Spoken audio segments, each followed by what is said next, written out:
Clavon Chason is out tonight. 4 players questionable for New England, and Jelani Tavai, Carlton Davis, Jalen Hawkins, and Milton Williams. We've got pregame coverage of Bills and Patriots all day leading up to the 8:20 kickoff from Orchard Park, New York, with Chris Brown, Eric Wood, and Sal Capaccio on the call from the Northwest Bank broadcast booth right here on the Buffalo Bills radio network. Around the NFL, the 1 o'clock slate still going strong. All of these games in the third quarter at the moment. A blowout between the Colts and the Raiders. Indianapolis up 26-3. The Cowboys up by 20 on the Jets, 23-3. The Texans putting the Ravens to bed in this one, 34-3 for Houston, as the Ravens are now staring 1-4 in the face. The Eagles up 17-3 on the Broncos. Meanwhile, a couple of close games in this window. The Dolphins up 17-13 on the Panthers, while the Saints hold a 2-point lead, 16-14 on the New York Giants. This update is brought to you by Fiegel, Carr, and Joyce, your border attorneys. I'm Derek Kramer for the Buffalo Bills Radio Network.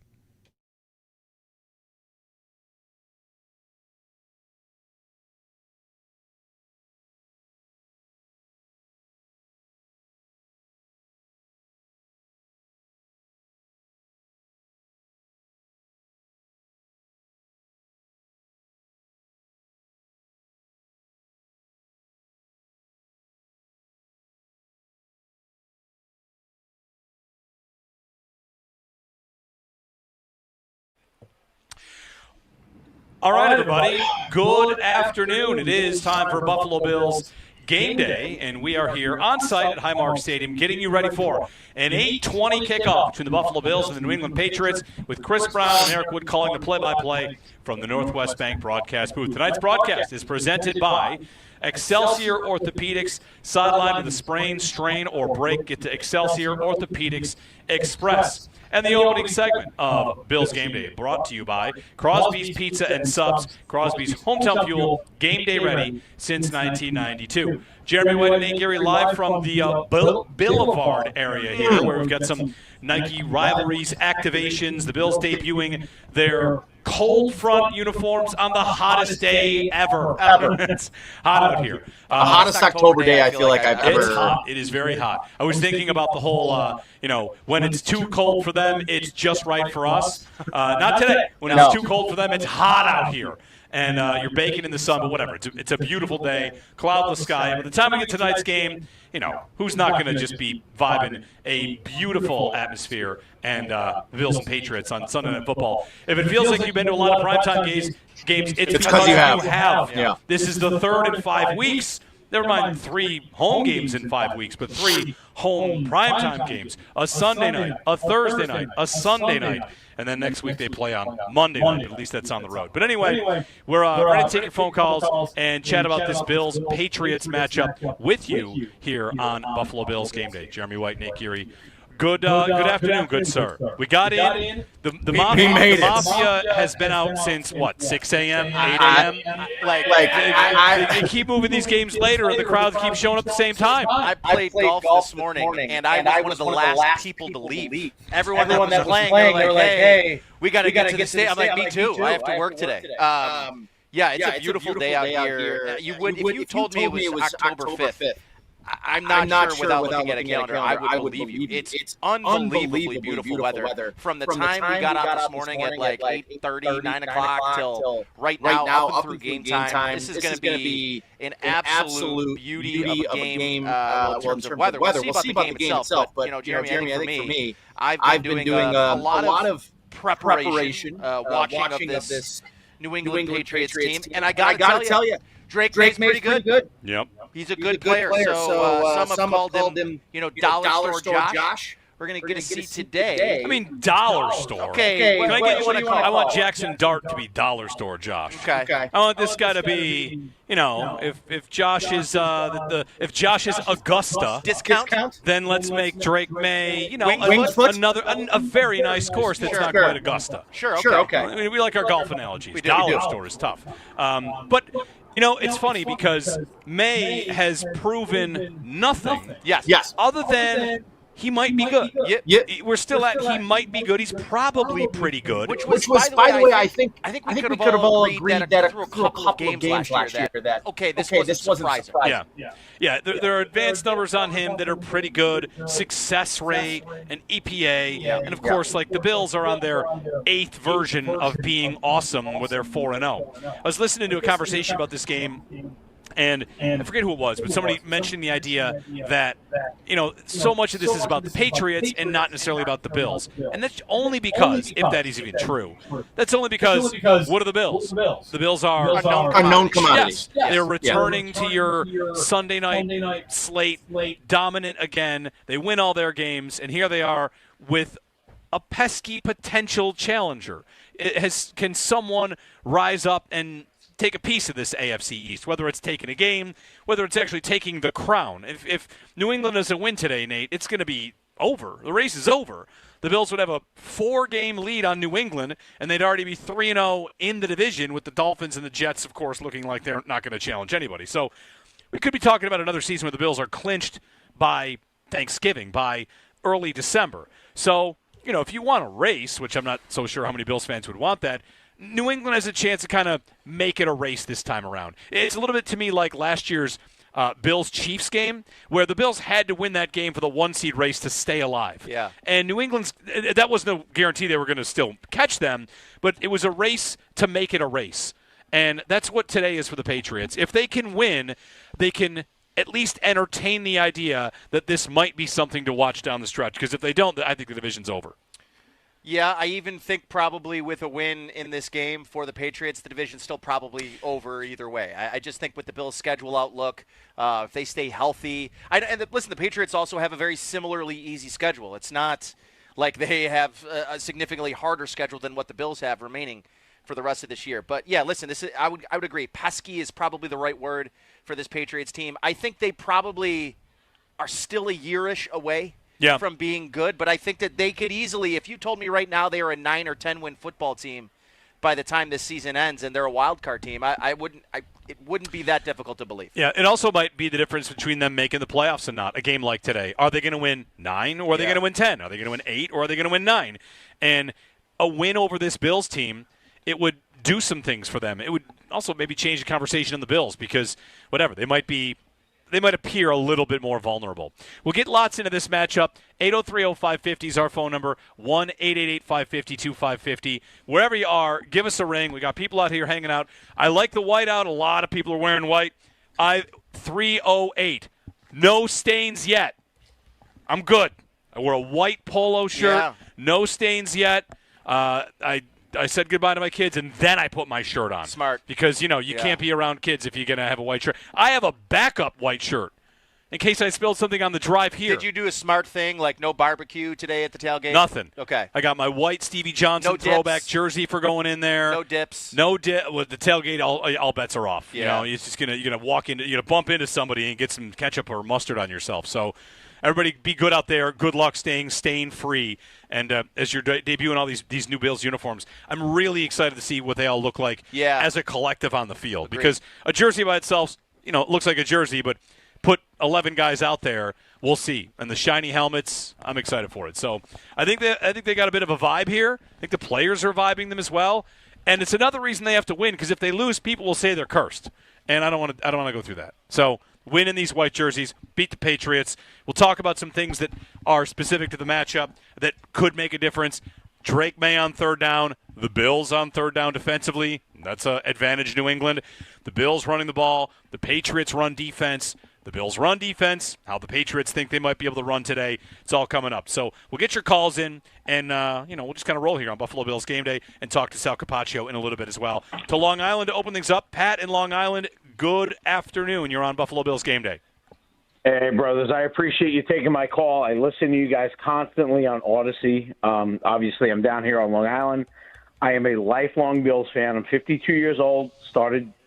Jumped on the bandwagon when I was a kid, and my uncle and my dad brought me to a Jets game, and they said, "What hat do you want?" I go, "I want the Bills hat, red, white, and blue, baby." It's stuck ever since, pre-Jim Kelly days. Got them tattooed on the body when I was 18 years old. Go Bills. Go New York. New York's only team, right? That's right. So let's go Yankees also. A little controversy with debatable. If you want to get Lost me there. If you want to get in that controversy, I'm ready for that controversy. Lost me there. Let's go Yankees. Let's go Bills. It's a big Sunday in my house. I'm cooking the sauce. I got the pasta going. I got the Buffalo Bills Manos wine bottles going here. Let's go, baby. It's a big day. All right. Now I'm looking forward to seeing the boys in the rivalries uniforms today as well. All right. Thanks, Pat. Enjoy the game. Let's go, boys. Now, he addressed the big controversy. The Bills wished luck to the Blue Jays, not the Yankees. Yeah, that's right.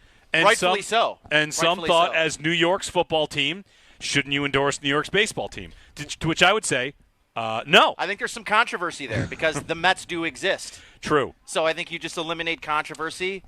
You go with the closest team. There's also, Are they the closest? listen, you've got Vince Carter and Tracy McGrady that are minority owners here now of the Bills. The relationship, the Bisons are the farm team. There's a relationship there. Of course, now that this big giant stadium is being built across the street, maybe we can, bury the hatchet on the fears of Toronto taking the team. For a while, there was that. Don't root for any Toronto teams because Toronto might want to take your football team. Well, that's not going to happen. So, you're freed up to root for the Blue Jays if you want to. So I'll be doing that. I have a nice affinity for the Blue Jays. I can't go full-on fan, even though there have been times I have been. So go Jays. Go Bills, go Jays. Playoff baseball underway. 803-0550. Thanks, Pat. 1-888-550-2550. That's probably going to be a controversial take out here today, though. I'm not going to lie to you. Maybe. Yeah. Maybe. That might be a controversial take. Here's something for you.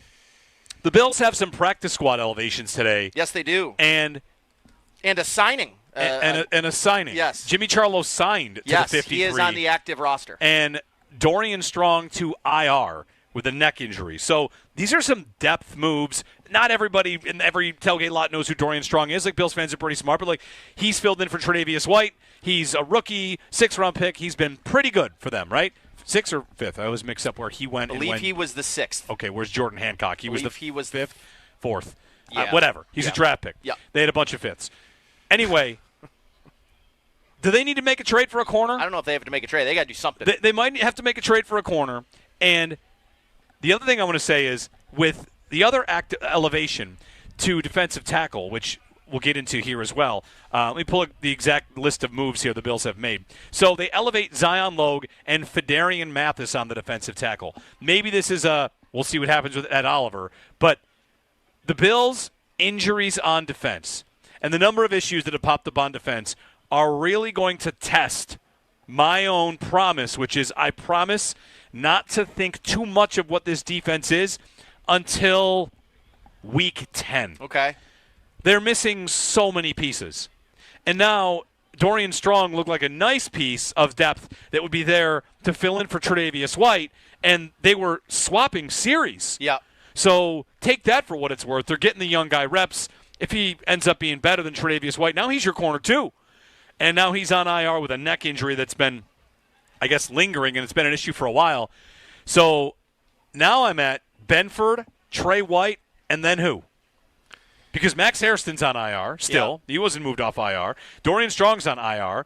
I mean, Jamarcus Ingram. I actually like Jamarcus Ingram as a player. I do too. But from a depth standpoint at corner, you are really testing it. Are you not basically right back to where you were last year with the concerns in the defensive back room?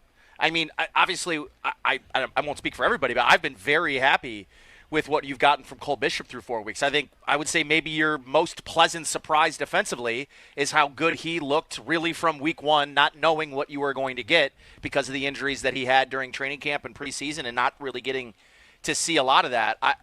Listen, Trey, I think Trey's going to be Trey. He's not a squeaky wheel, but I wouldn't really call him the strength of this defensive backfield either. And I just think every time he's in for a tackle, every time the ball goes toward, it's like I'm holding my breath, just hoping, please get up, get to the next play. Last week there was some rumors. I saw a tweet from Adam Schefter that the Seahawks were potentially shopping Tariq Woolen, their former All-Pro, Pro Bowl. I mean, he's very good.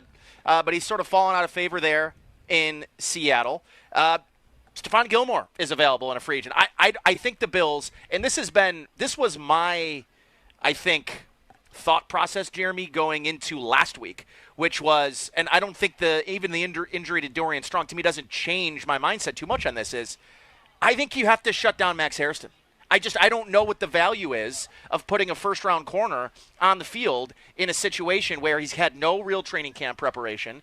And what's he going to be? He's going to be here week 7, week 8, and then you're going to try to get him in on some spot duty, and then immediately he's being put into, I think, big football games. So I think for me, that would be my plan. I would not count on your first-round pick, Maxwell Hairston, playing meaningful snaps for you this year. So then what's the point? To me, redshirt him the year, keep the roster spot, and bring in a veteran you feel like you can trust. I think the Bills probably felt good going into training camp about what their corner room had, that there was competition at the top between their first-round pick and Tre'Davious White. Obviously, the injury you can't really prepare for. Then you felt good about Dorian Strong. It's like, hey, if Trey goes down, I think you feel okay with your rookie 6th-round pick going in and playing meaningful snaps. Now he's hurt. And I think that they like Jamarcus Ingram. I think he was fine when he played last year. Good physical corner.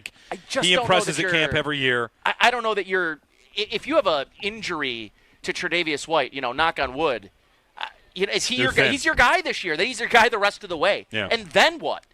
So, I mean, I've got concerns about their depth at corner right now. We could talk about concerns of depth at corner. We could also talk about what's going on at defensive tackle, which is, I don't know if TJ Sanders gets a healthy scratch at some point here or what happens with him and Deion Walker. Walker's flashed, and there's been some good things from him. Sanders maybe less so. I guess the practice squad since COVID has been different. The practice squad and the number of elevations, it is an extension of your roster. I mean, it really is. Yeah. And it wasn't always that way. So here they are elevating Zion Logue again, which, his number, they're going to run out of elevations for him pretty soon.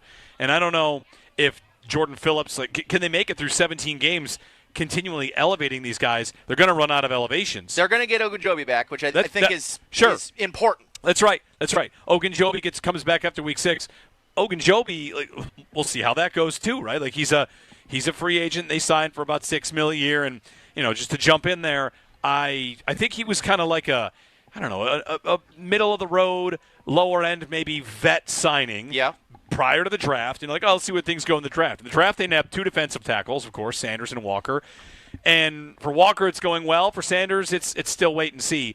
I just think there's still so much to be juggled on that side of the ball that it's so much a work in progress. Yeah. You're going to have a game today where Drake May's good on 3rd down, and Drake May's got a good success rate, and Ramondre Stevenson might be able to run on them.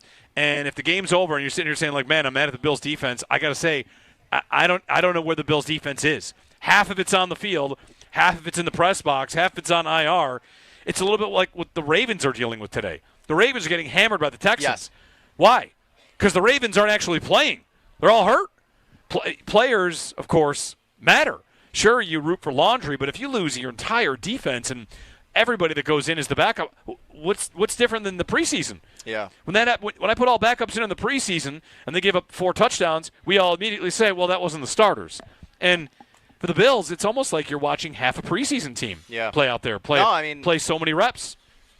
It's tough, but I also think I don't know how, surprised I am, because the guys that right now that are injured, other than Ed Oliver, to me, this is who Matt Milano's been for the better part of now 3 seasons now. Injured. And they are still relying on him to be a big piece to this defense. It's hard to rely on him right now to stay healthy and be out there. So I just think from an availability perspective, I don't know what else you could have really expected.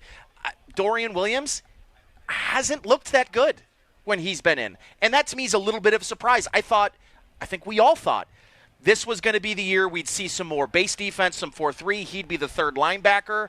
And if he had a play in place of Matt Milano, you felt fine about Dorian Williams. He's been a little disappointing to me. He's injured. He's going to be out of the lineup. He's not playing today. To be honest, he's been outplayed by Shaq Thompson, who's going to have, I think, and be relied upon today as the starter, next to Terrell Bernard. So, and I don't know where you're going to be with Trey, but Trey's injury prone at this point of his career. So they were relying, Jeremy, on some guys that have had availability questions.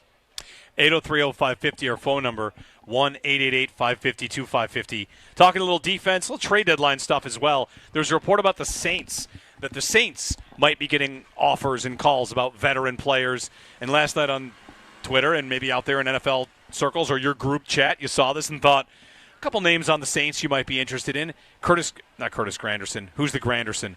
Josh's teammate from college. Yeah, I don't know his first former name. Yankee Curtis Granderson. He had a good game against the Bills last week. Yes. Sorry, I do this where I'm going to mix my names and get someone's going to text me. I say Spencer Hawes every week. Yes, once a week. Is there a Spencer Hawes? Or he was an NBA player. Carl Granderson. Thank you. Not Curtis Granderson. Carl Granderson, defensive end. That far off. Saints. No, that's right. That could be a name. A lot of people immediately suggested Rashid Shaheed. Yeah. Chris Olave. I mean, you get me Shaheed. I'm interested in that. I'm also interested in like Justin Reed, maybe a safety. Yeah. I don't know. Yes. But they're 4-0. How about this? But they're 4-0, a chance to go to 5-0 and put their foot on the throat of the AFC East. I think I'm not necessarily sure I'm interested in anyone on the Saints roster, but I swear to God, I swear this is gonna be good. To God, if the Chiefs get Alvin Kamara,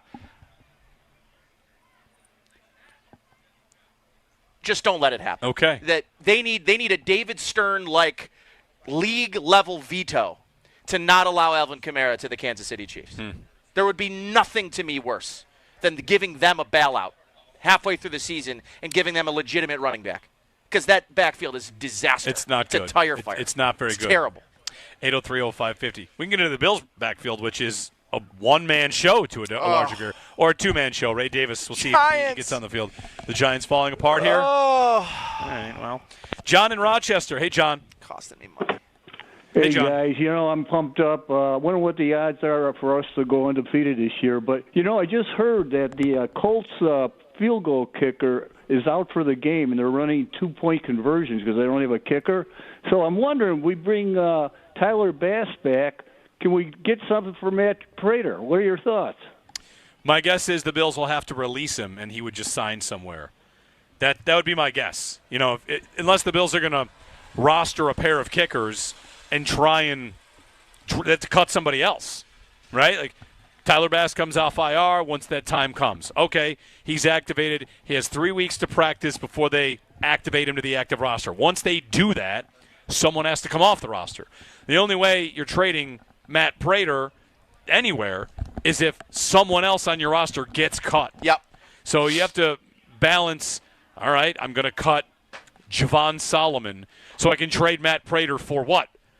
Or am I just going to cut Matt Prater, and if the Colts sign him, best of luck, buddy, if that's the case. So I don't know. I'm not sure if the injury to the Colts kicker is a long-term one, but the Colts, meanwhile, they are possibly legitimately good. And I'm going to give you a name. This might be the kind of name that helps you respect them a little bit more, because it's a name Bills fans have lived with a little bit. Okay. Lou Anarumo is there. He is. Former Bengals mastermind defensive coordinator who occasionally had some good answers for the Bills offensively, right? Held them to 10 in a playoff game.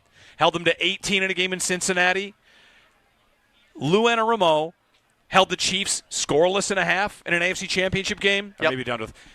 He got fired by the Bengals, who are still bad. Still bad. And he's in Indianapolis. And all of a sudden, here are the Colts. They lost last week to the Rams in a game that they easily could have won. And they're on their way to 4-1, and they are dominating teams. Yes.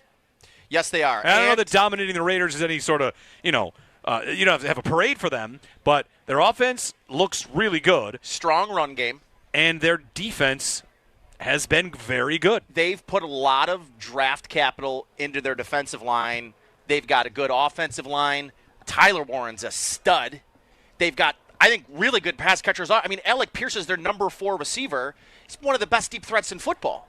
And then on the other side, I mean, the Colts are a formidable team. I think they're going to run away with that division eventually. Maybe. We'll see what happens Monday night. Chiefs and Jaguars on Monday night, which is big too. Are you buying any stock in the Jags or what? No, Me either. Not yet. Not a dime worth. Not yet. I am, however, reinvesting all of my emotional coins into the Chiefs. Okay. You put up 4 touchdowns against the Ravens. I mean, the Bills did that too, but I think the Bills are good. What they did on Sunday night against the Ravens last week is okay. I thought they were going to be doldrums all year, but they did not look doldrums. And Rashee Rice is on his way back, so it could get good for the Chiefs. We'll see. We'll see. A lot of season to still get played out. 803-0550. Jump on the phones. We've got room for you. We'll have a good conversation and, tell Tell us what you think. It's going to get really warm here very soon. I'm going to be uncomfortable, I think, for You're the next wearing 4 a hours. black shirt. Yes, I am. Now, it's a nice shirt, Now, too. when the Bills said white out, please, I'm not you're here, like, though. I'm going back to the station. okay. So I'm not going to even be in attendance here. Fair. So I wanted to look good. They should be giving out like white trash bags. Just put it on, Could you imagine wearing a trash bag today? little poncho. You could lose 20 pounds in a trash bag. What about out like here. a UV reflective trash bag? Is that a thing? It could be. Probably not. That's probably not. All right. It's Buffalo Bills game day here on the Buffalo Bills Radio Network. Jeremy White, Nate Geary, chatting with you. And anything you want to throw our way, we're happy to have it. Let's get, when we get back, to Mr. Third Down, because he's playing in this game for New England. Be listening for the ECMC Halftime Show. ECMC, go the Bills go. Nate and Sal recap the key moments of the first half, bring you up to date on the Skyworks stats of the game. Skyworks equipment rental, building America from ground up. And again, more of your calls. We'll have to get connected with our fans. Powered by Verizon, the official 5G partner of the Buffalo Bills. We're back in a snap. That's brought to you by Snapdragon Apples, official Apple of the Buffalo Bills.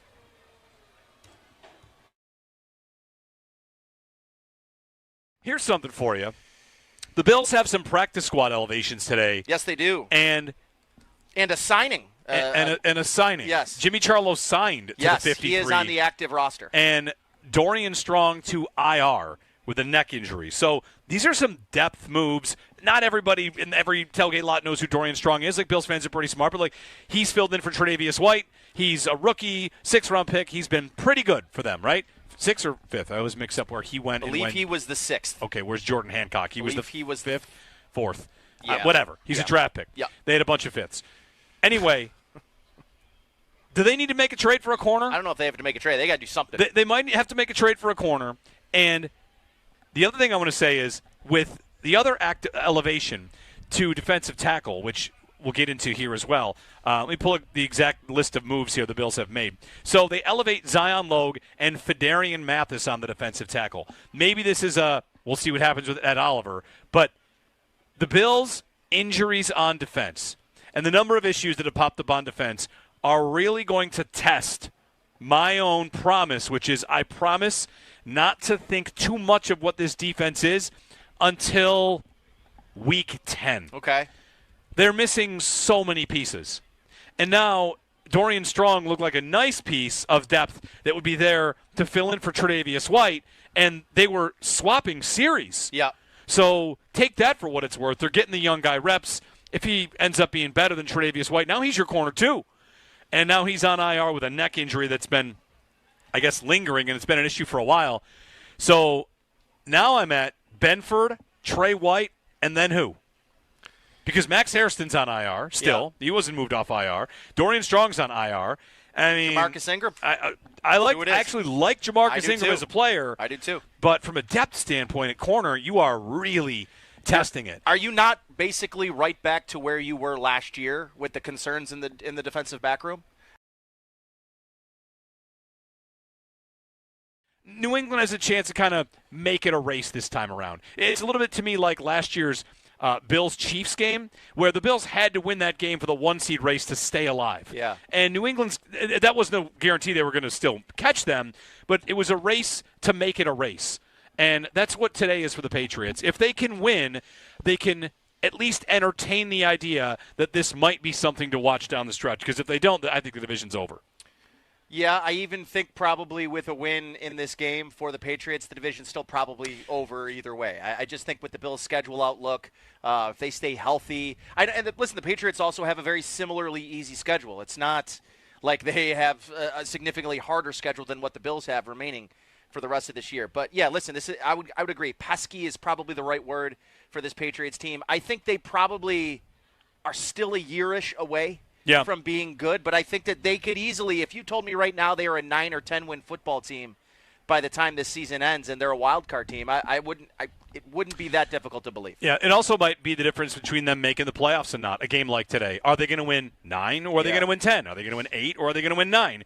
And a win over this Bills team, it would do some things for them. It would also maybe change the conversation in the Bills because whatever, they might be they might appear a little bit more vulnerable. We'll get lots into this matchup. 803-0550 is our phone number, 1-888-550-2550. Wherever you are, give us a ring. We got people out here hanging out. I like the white out. A lot of people are wearing white.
Sunday Night Football in Highmark Stadium once again, as they'll be in primetime taking on the New England Patriots. The Bills will be wearing their rivalries jerseys and looking for a whiteout from the crowd at Highmark Stadium this evening. Injury report for this game brought to you by the Barnes Firm. Injured? For help, call 1-800-8-million. Dorian Williams and Dorian Strong both were ruled out before tonight. Strong, meanwhile, placed on injured reserve as well. 4 players questionable for the Bills tonight: Spencer Brown, Matt Milano, Ed Oliver, and TJ Sanders. The Bills did call up 3 players from the practice squad in linebacker Jimmy Charlo and defensive tackles Zion Logue and Fedarian Mathis. As for the Patriots, pass rusher Clavon Chaseon is out for tonight's game. They have 4 players questionable in Jelani Tavai, Carlton Davis, Jalen Hawkins, and Milton Williams. We'll have pregame coverage of Bills and Patriots all day leading up to the 8:20 kickoff from Orchard Park, New York, with Chris Brown, Eric Wood, and Sal Capaccio on the call from the Northwest Bank broadcast booth right here on the Buffalo Bills radio network. Around the NFL, it has been an ugly 1 o'clock slate for any sort of close games. There's only one game within one score, and that's the Dolphins and the Panthers. Miami having a 17-13 lead. Meanwhile, it is getting to blowout central for a lot of this time slot here. The Saints up 26-14 on the Giants. The Eagles holding a 17-3 lead against the Broncos. The Texans 44-10 against the Ravens. Meanwhile, Cowboys up 30-6 on the Jets, and the Colts 40-3 on Las Vegas. This update is brought to you by Fiegel, Carr, and Joyce, your border attorneys. I'm Derek Kramer for the Buffalo Bills Radio Network. Let's get a look at traffic for the first time. If you're heading out to Highmark Stadium today, let's go to Neil McManus. Neil, what you got?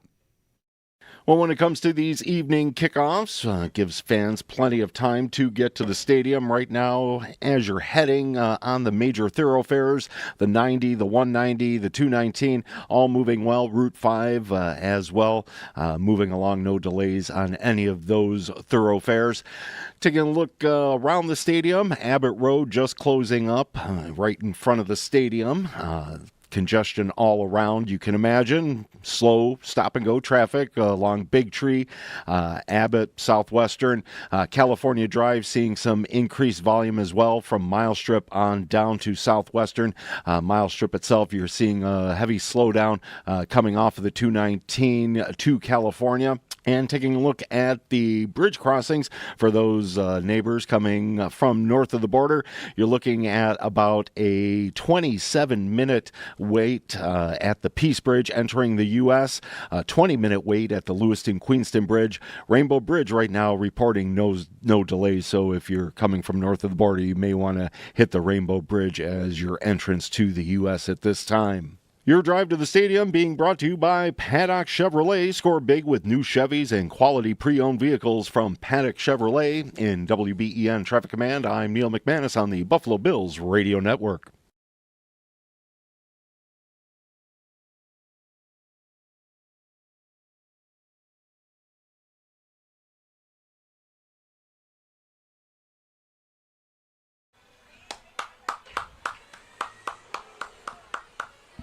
Great move.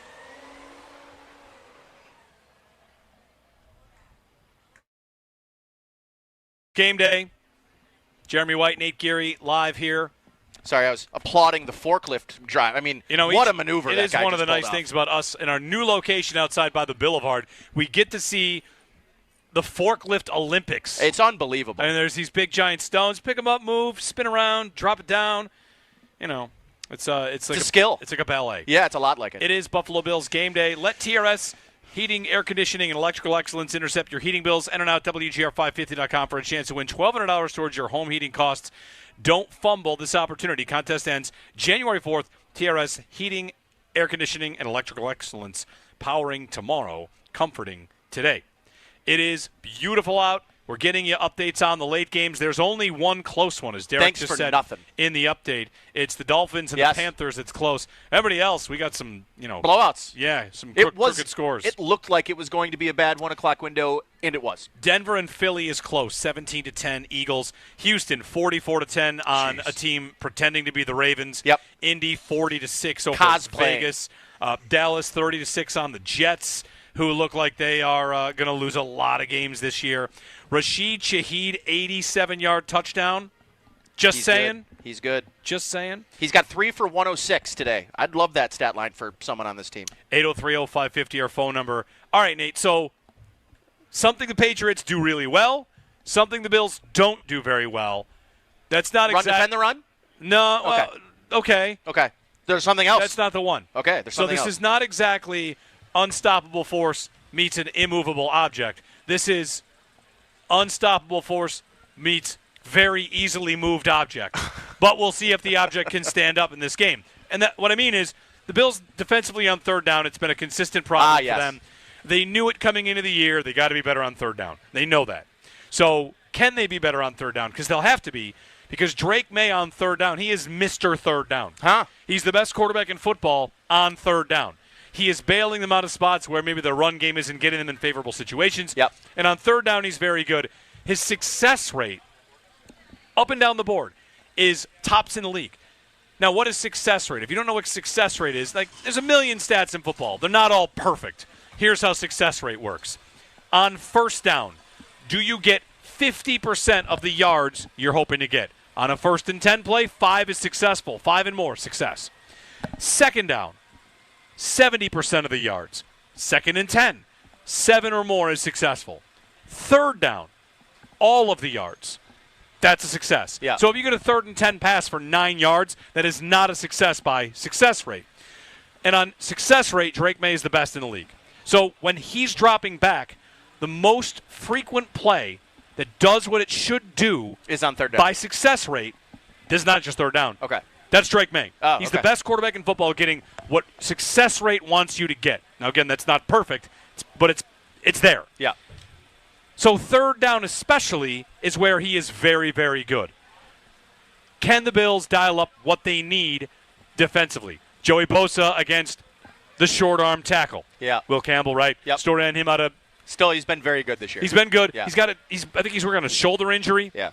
So we'll see. Joey Bosa. And while this could be a Bosa game, God, I hope it's a Gregory Rousseau game because it's time for Rousseau. It's time. Bobby Babbitt said the message to Rousseau is we need more from you. So it's the right message. That's the thing. You're not a young player, when you get the contract extension, when you're in that spot, there's more pressure on you to produce and to make a difference. And if Rousseau were to make a big play in this game, boy, would it be due. It would be probably a weight off his shoulders, a weight off everyone's shoulders, waiting for Rousseau to kind of show us the player we've seen him be. Yeah. And listen, pressures matter. I'm not here to discount pressures. I think his pressure rate's okay.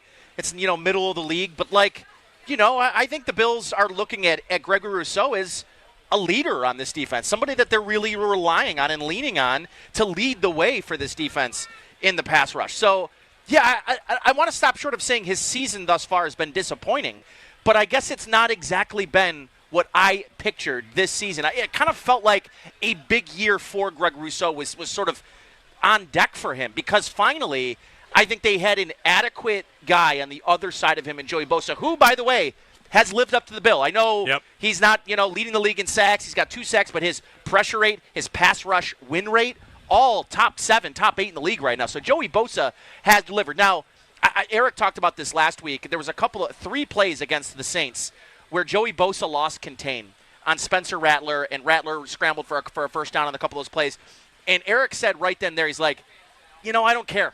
Because I don't need Joey Bosa. Joey Bosa's not here to set the edge for the Bills. Joey Bosa's here to get after the quarterback. I need him focused on being aggressive and getting upfield after the quarterback. And if that means you lose contain a couple of plays a game, that's what Greg Rousseau's for.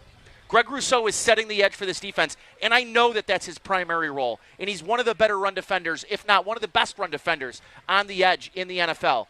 But they need him to evolve as a pass rusher so that when they're in third down, that Greg Rousseau should be on the field. And right now, if Michael Hoyt gets back from suspension, I got a tough time telling you I think he's one of the best 2 defensive ends in pass rush situations, that he should be on the field on third down getting after the quarterback. It might be Hoyt and Bosa by the time he's back from suspension, and I need Gregory Rousseau to be your best defensive end. Well, he's got to be able to break that top 2. Can we suggest something that's not happened enough?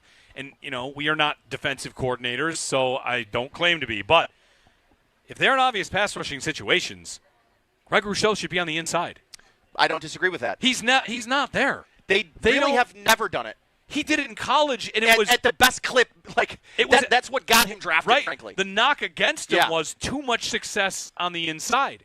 And I realize maybe, there's a step up in the guards are better in the NFL, but my immediate answer to what do you do when Hoyt's healthy, I get all 3 of them on the field. Yeah, and maybe with that Oliver. And maybe the Bills have eyes on that. They signed Hoyt with the idea of, this will allow us to kick Groot inside when the time comes.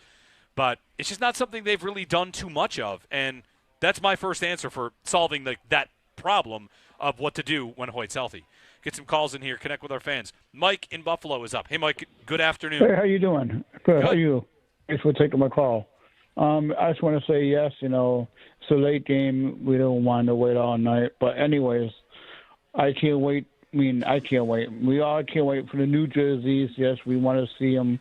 But anyway, we're going to beat the Patriots. We're going to be 5-0. Next week, a Monday night game, it'll be 6-0 against the Falcons.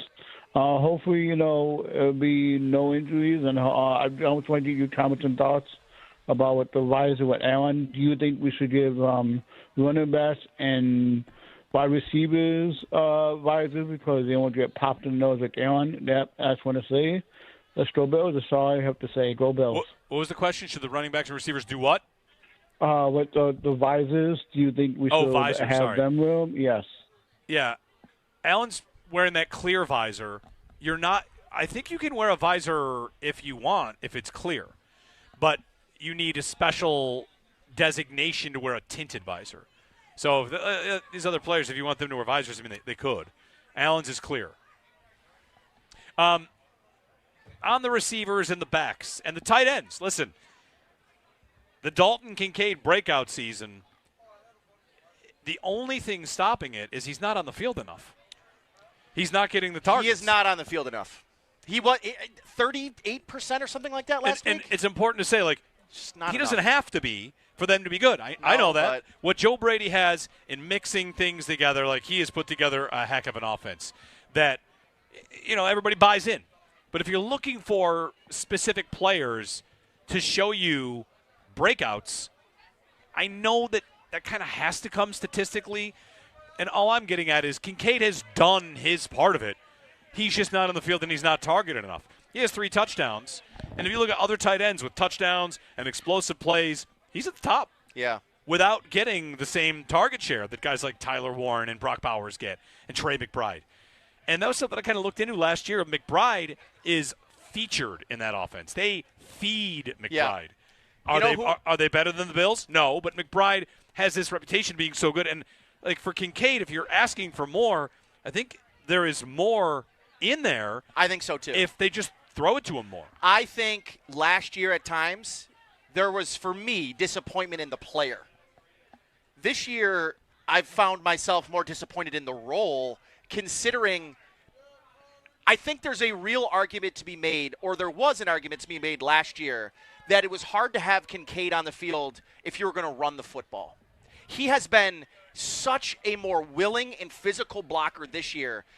The willingness, Sale talked about it all training camp, about how he was the guy at this facility all summer long, getting bigger in the weight room. So for me, if the willingness is there, and he's been fine as a blocker, I don't need to see him come off the field as much in those situations. So for me, right now, I think he's their most consistent. Him and Shakir are your two most consistent pass catchers. I think he is easily your biggest mismatch chess piece on offense. I'd like to see the Bills use Dalton Kincaid like the Patriots use Hunter Henry. May has a connection with Hunter Yes, Henry. he does. He throws to him a lot. He looks for him a lot when he moves, when he's on the run. Henry's had a resurgence here with May getting this job and becoming such a difference maker. More of your phone calls. We'll continue to connect with our fans. That's coming up. It is Buffalo Bills game day. Time for a break. We'll be back in a snap, brought to you by Snapdragon Apples, the official apple of the Buffalo Bills.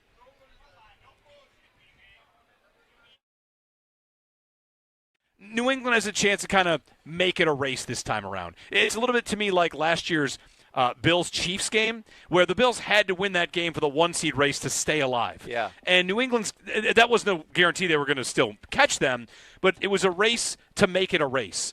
And that's what today is for the Patriots. If they can win, they can at least entertain the idea that this might be something to watch down the stretch, because if they don't, I think the division's over.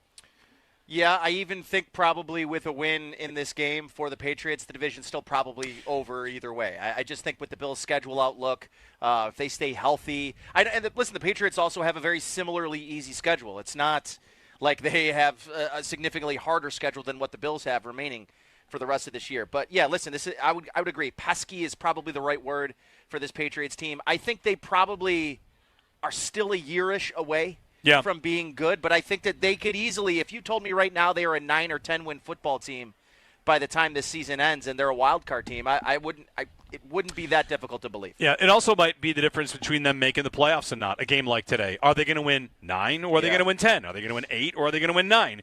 And a win over this Bills team, it would do some things for them. It would also maybe change the conversation in the Bills, because whatever, they might appear a little bit more vulnerable.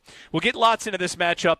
803-0550 is our phone number, 1-888-550-2550. Wherever you are, give us a ring. We got people out here hanging out. I like the white out. A lot of people are wearing white.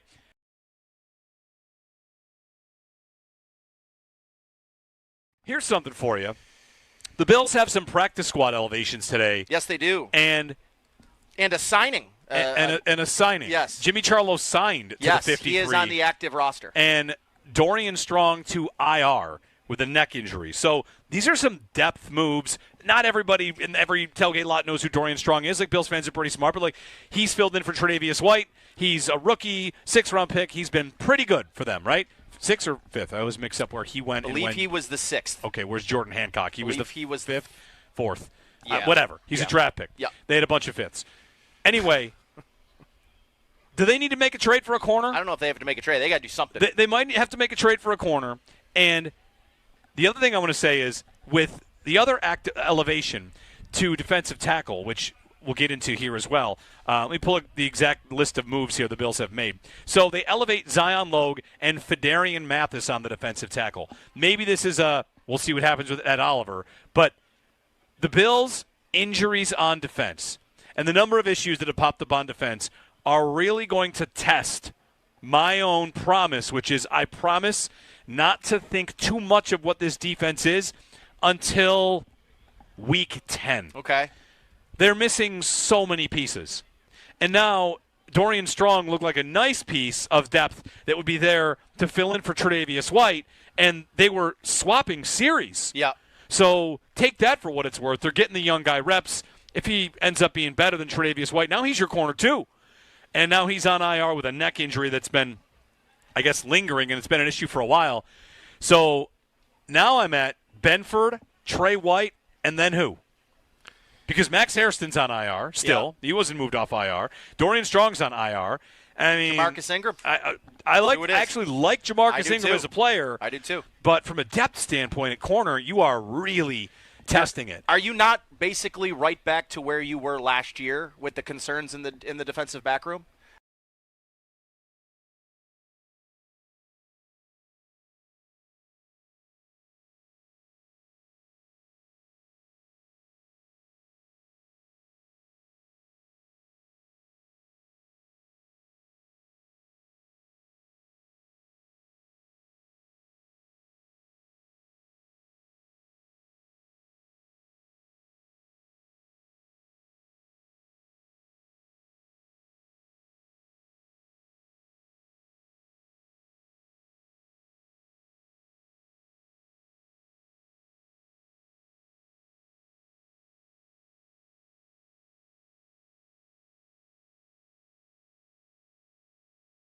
Very excited to see Matt Collins, yes. He made a very lasting impact in his one season here, and he's, again, another Buffalo kind of, I guess, folklore legend. We do miss him. He's awesome.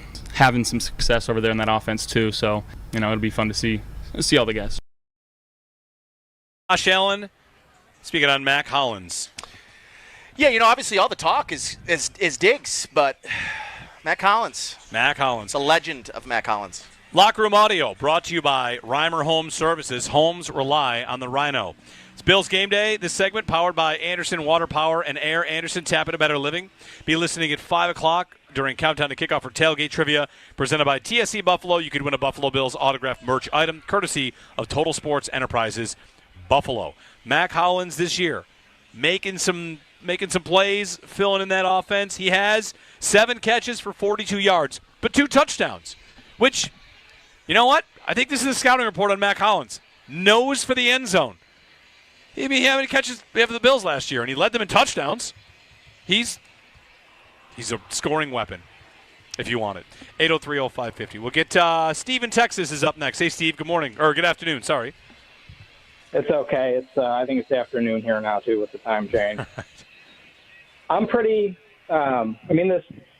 I was listening to the Houston radio, and they were really hyping up the Patriots. And the point I basically heard was, with how soft both of the schedules were, that this is possibly a game not to win the division, but if Buffalo drops this game, and this Patriots team is, I think, much better than their record, you might be playing them in New England for the division, which I think it's totally possible.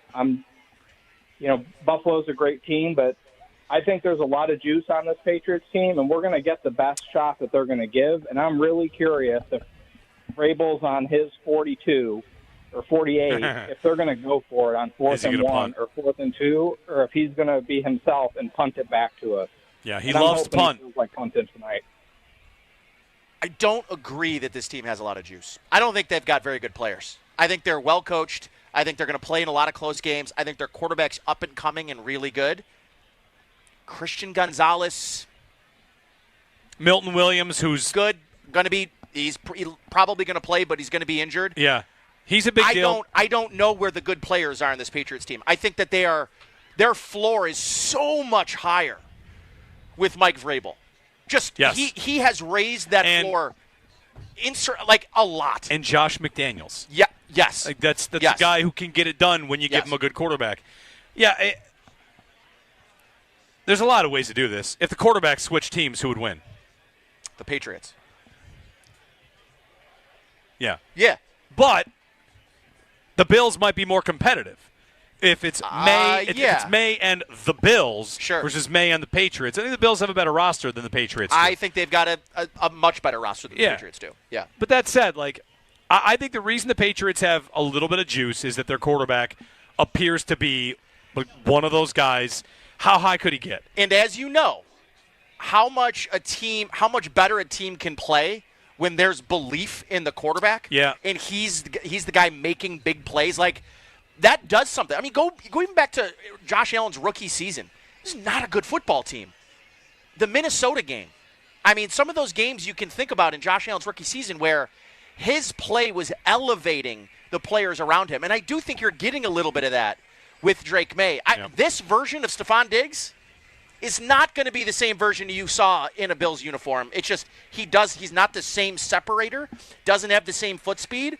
He can still get open, but he's not the deep threat he used to be. So, I look at their wide receiving room. They have a bunch of guys in Hunter Henry. To me, this is where I tell you that I am a Keishon Butte truther. Okay, I've got him in fantasy. I think he can be pretty good. No, but I don't disagree. Yeah. Like the Patriots here in this spot, first off, if they win this game, I don't think the Bills are playing for the division. I don't think in New England when that game comes up. New England's schedule is soft-ish, but the Bills is equally soft, and it got softer when Burrow got hurt, and when they already got their win against Baltimore. The Chiefs come here. All the tough games are here. The toughest road game is Houston, is Atlanta, is Carolina, Cleveland.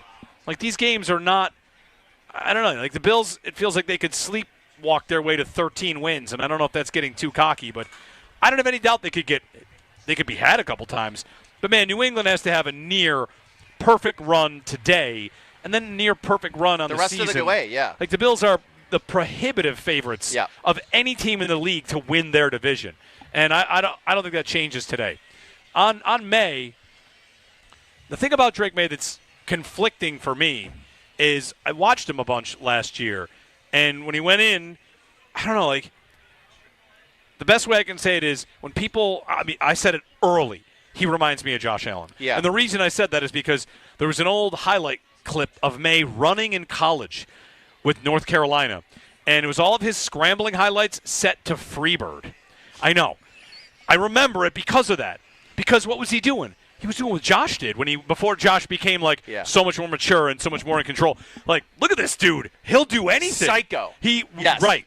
And that kind of made me like him because I remembered watching Josh play like that. Yeah. And now there's this confliction of, I really like watching this dude play. He's in the division. If he ends up being good, that's an uh-oh. Now the Bills have something in their way. So if he was a quarterback that played for, like the Cardinals, this is a guy I watch every week. Yeah. I think he's impressive. He's fun. And the Josh Allen comparisons, not because he jumps over linebackers, but because he does throw on the run really, really well. He does do good things. He's got a long way to go to even be like Justin Herbert. And Justin Herbert is not Josh. That's right. So looking down from the mountaintop of quarterbacks where Bills fans look, you watch games on Sundays, don't you watch and see, like, man, there's a lot of bad quarterbacks. There is monumentally bad quarterback play across these the teams league. can't do anything out there. And May is that exception. Maybe you're like, okay, this guy can maybe do some stuff. I don't know if they have it around him yet. The line's not great. It's better. So we'll see. Sal Capaccio is going to sit with us coming up. It's hot. That is Sal right there. It's Mr. Hot. Sal Capaccio right there. He's going to join us when we return. We'll be back in a snap. It's Buffalo Bills game day, and you can, of course, join us here on the broadcast. Give us a phone call and, hang out. Be listening for the Coach's Podium. That comes up after the game. We'll have Sean McDermott at the Coach's Podium. That's brought to you by Northtown Kia, Western New York's #1 Kia dealer.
here's something for you.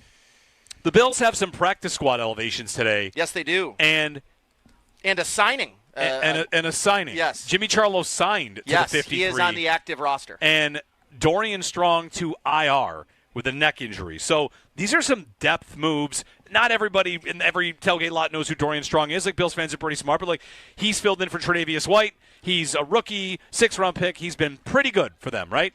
6th or 5th? I always mix up where he went. I believe he was the 6th. Okay, where's Jordan Hancock? He was 5th, 4th. Yeah. Whatever. He's a draft pick. Yeah. They had a bunch of 5ths. Anyway, do they need to make a trade for a corner? I don't know if they have to make a trade. They got to do something. They might have to make a trade for a corner.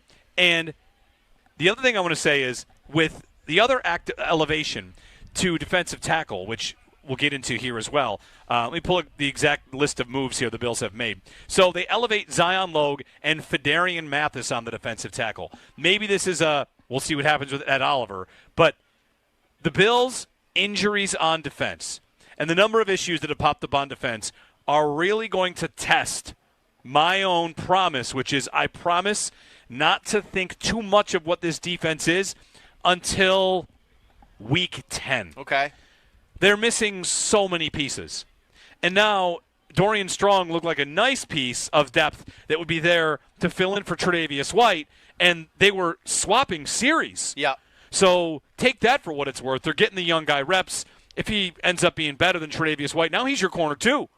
And now he's on IR with a neck injury that's been, I guess, lingering, and it's been an issue for a while. So now I'm at Benford, Trey White, and then who? Because Max Hairston's on IR still. Yeah. He wasn't moved off IR. Dorian Strong's on IR. I mean, Jamarcus Ingram. I actually like Jamarcus Ingram as a player. I do too. But from a depth standpoint at corner, you are really testing it. Are you not basically right back to where you were last year with the concerns in the defensive back room?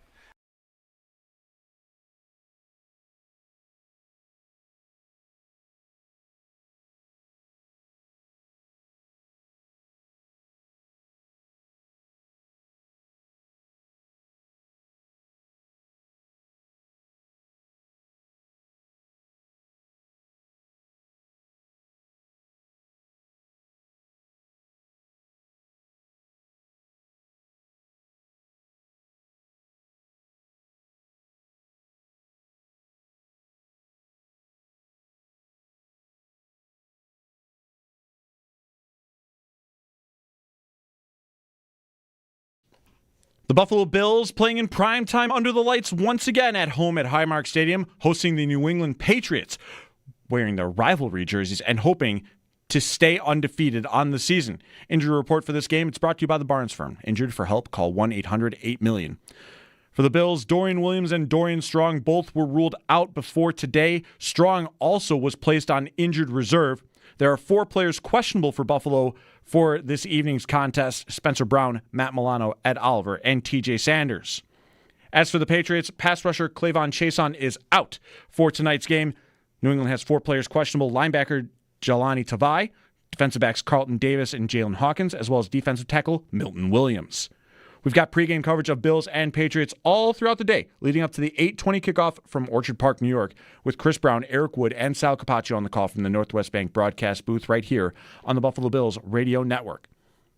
Around the NFL, we have increased the games within one possession to 2 of them. The Carolina Panthers holding a 27-24 lead against the Miami Dolphins, 1:46 left in the fourth quarter there. Just north of the 2-minute warning, the Broncos holding an 17 lead on the Eagles. The Cowboys and Jets are playing out the string here. Dallas up 37-14. The Saints still holding on to a 26-14 lead against the Giants. Meanwhile, 3 games that went final earlier today in London. The Vikings 21-17 winners over the Browns. The Texans blow out the Ravens 44-10, and the Colts blow out the Raiders 40-6. This update is brought to you by Fiegel, Carr, and Joyce, your border attorneys. I'm Derek Kramer with the Buffalo Bills Radio Network. Let's get another look at traffic. If you're heading out to Highmark Stadium, let's hear the latest from Neil McManus. Well, it does look like a few more fans are hitting the road right now. We're seeing increased volume on the westbound 90 Also seeing a few slow spots along Route 5 as you approach Woodlawn. 219, though, that seems to be moving along up to speed. Once you get off that 219 at mile strip, you're seeing a heavy delay all the way to California. And, of course, the usual slowdowns all around the stadium, Abbott, Big Tree, and Southwestern. You're having stop-and-go traffic there. Coming over the bridges, headed into the U.S., things changing a little bit since we last checked in. The Peace Bridge, an estimated 15-minute wait to enter the U.S. from Canada. The Rainbow Bridge, that same 15-minute mark. Lewiston-Queenston Bridge, though, double that. You're looking at potentially 28-minute wait getting into the U.S. from Canada there. Your drive to the stadium being brought to you by Paddock Chevrolet. Score big with new Chevys and quality pre-owned vehicles from Paddock Chevrolet. In WBEN Traffic Command, I'm Neil McManus on the Buffalo Bills Radio Network.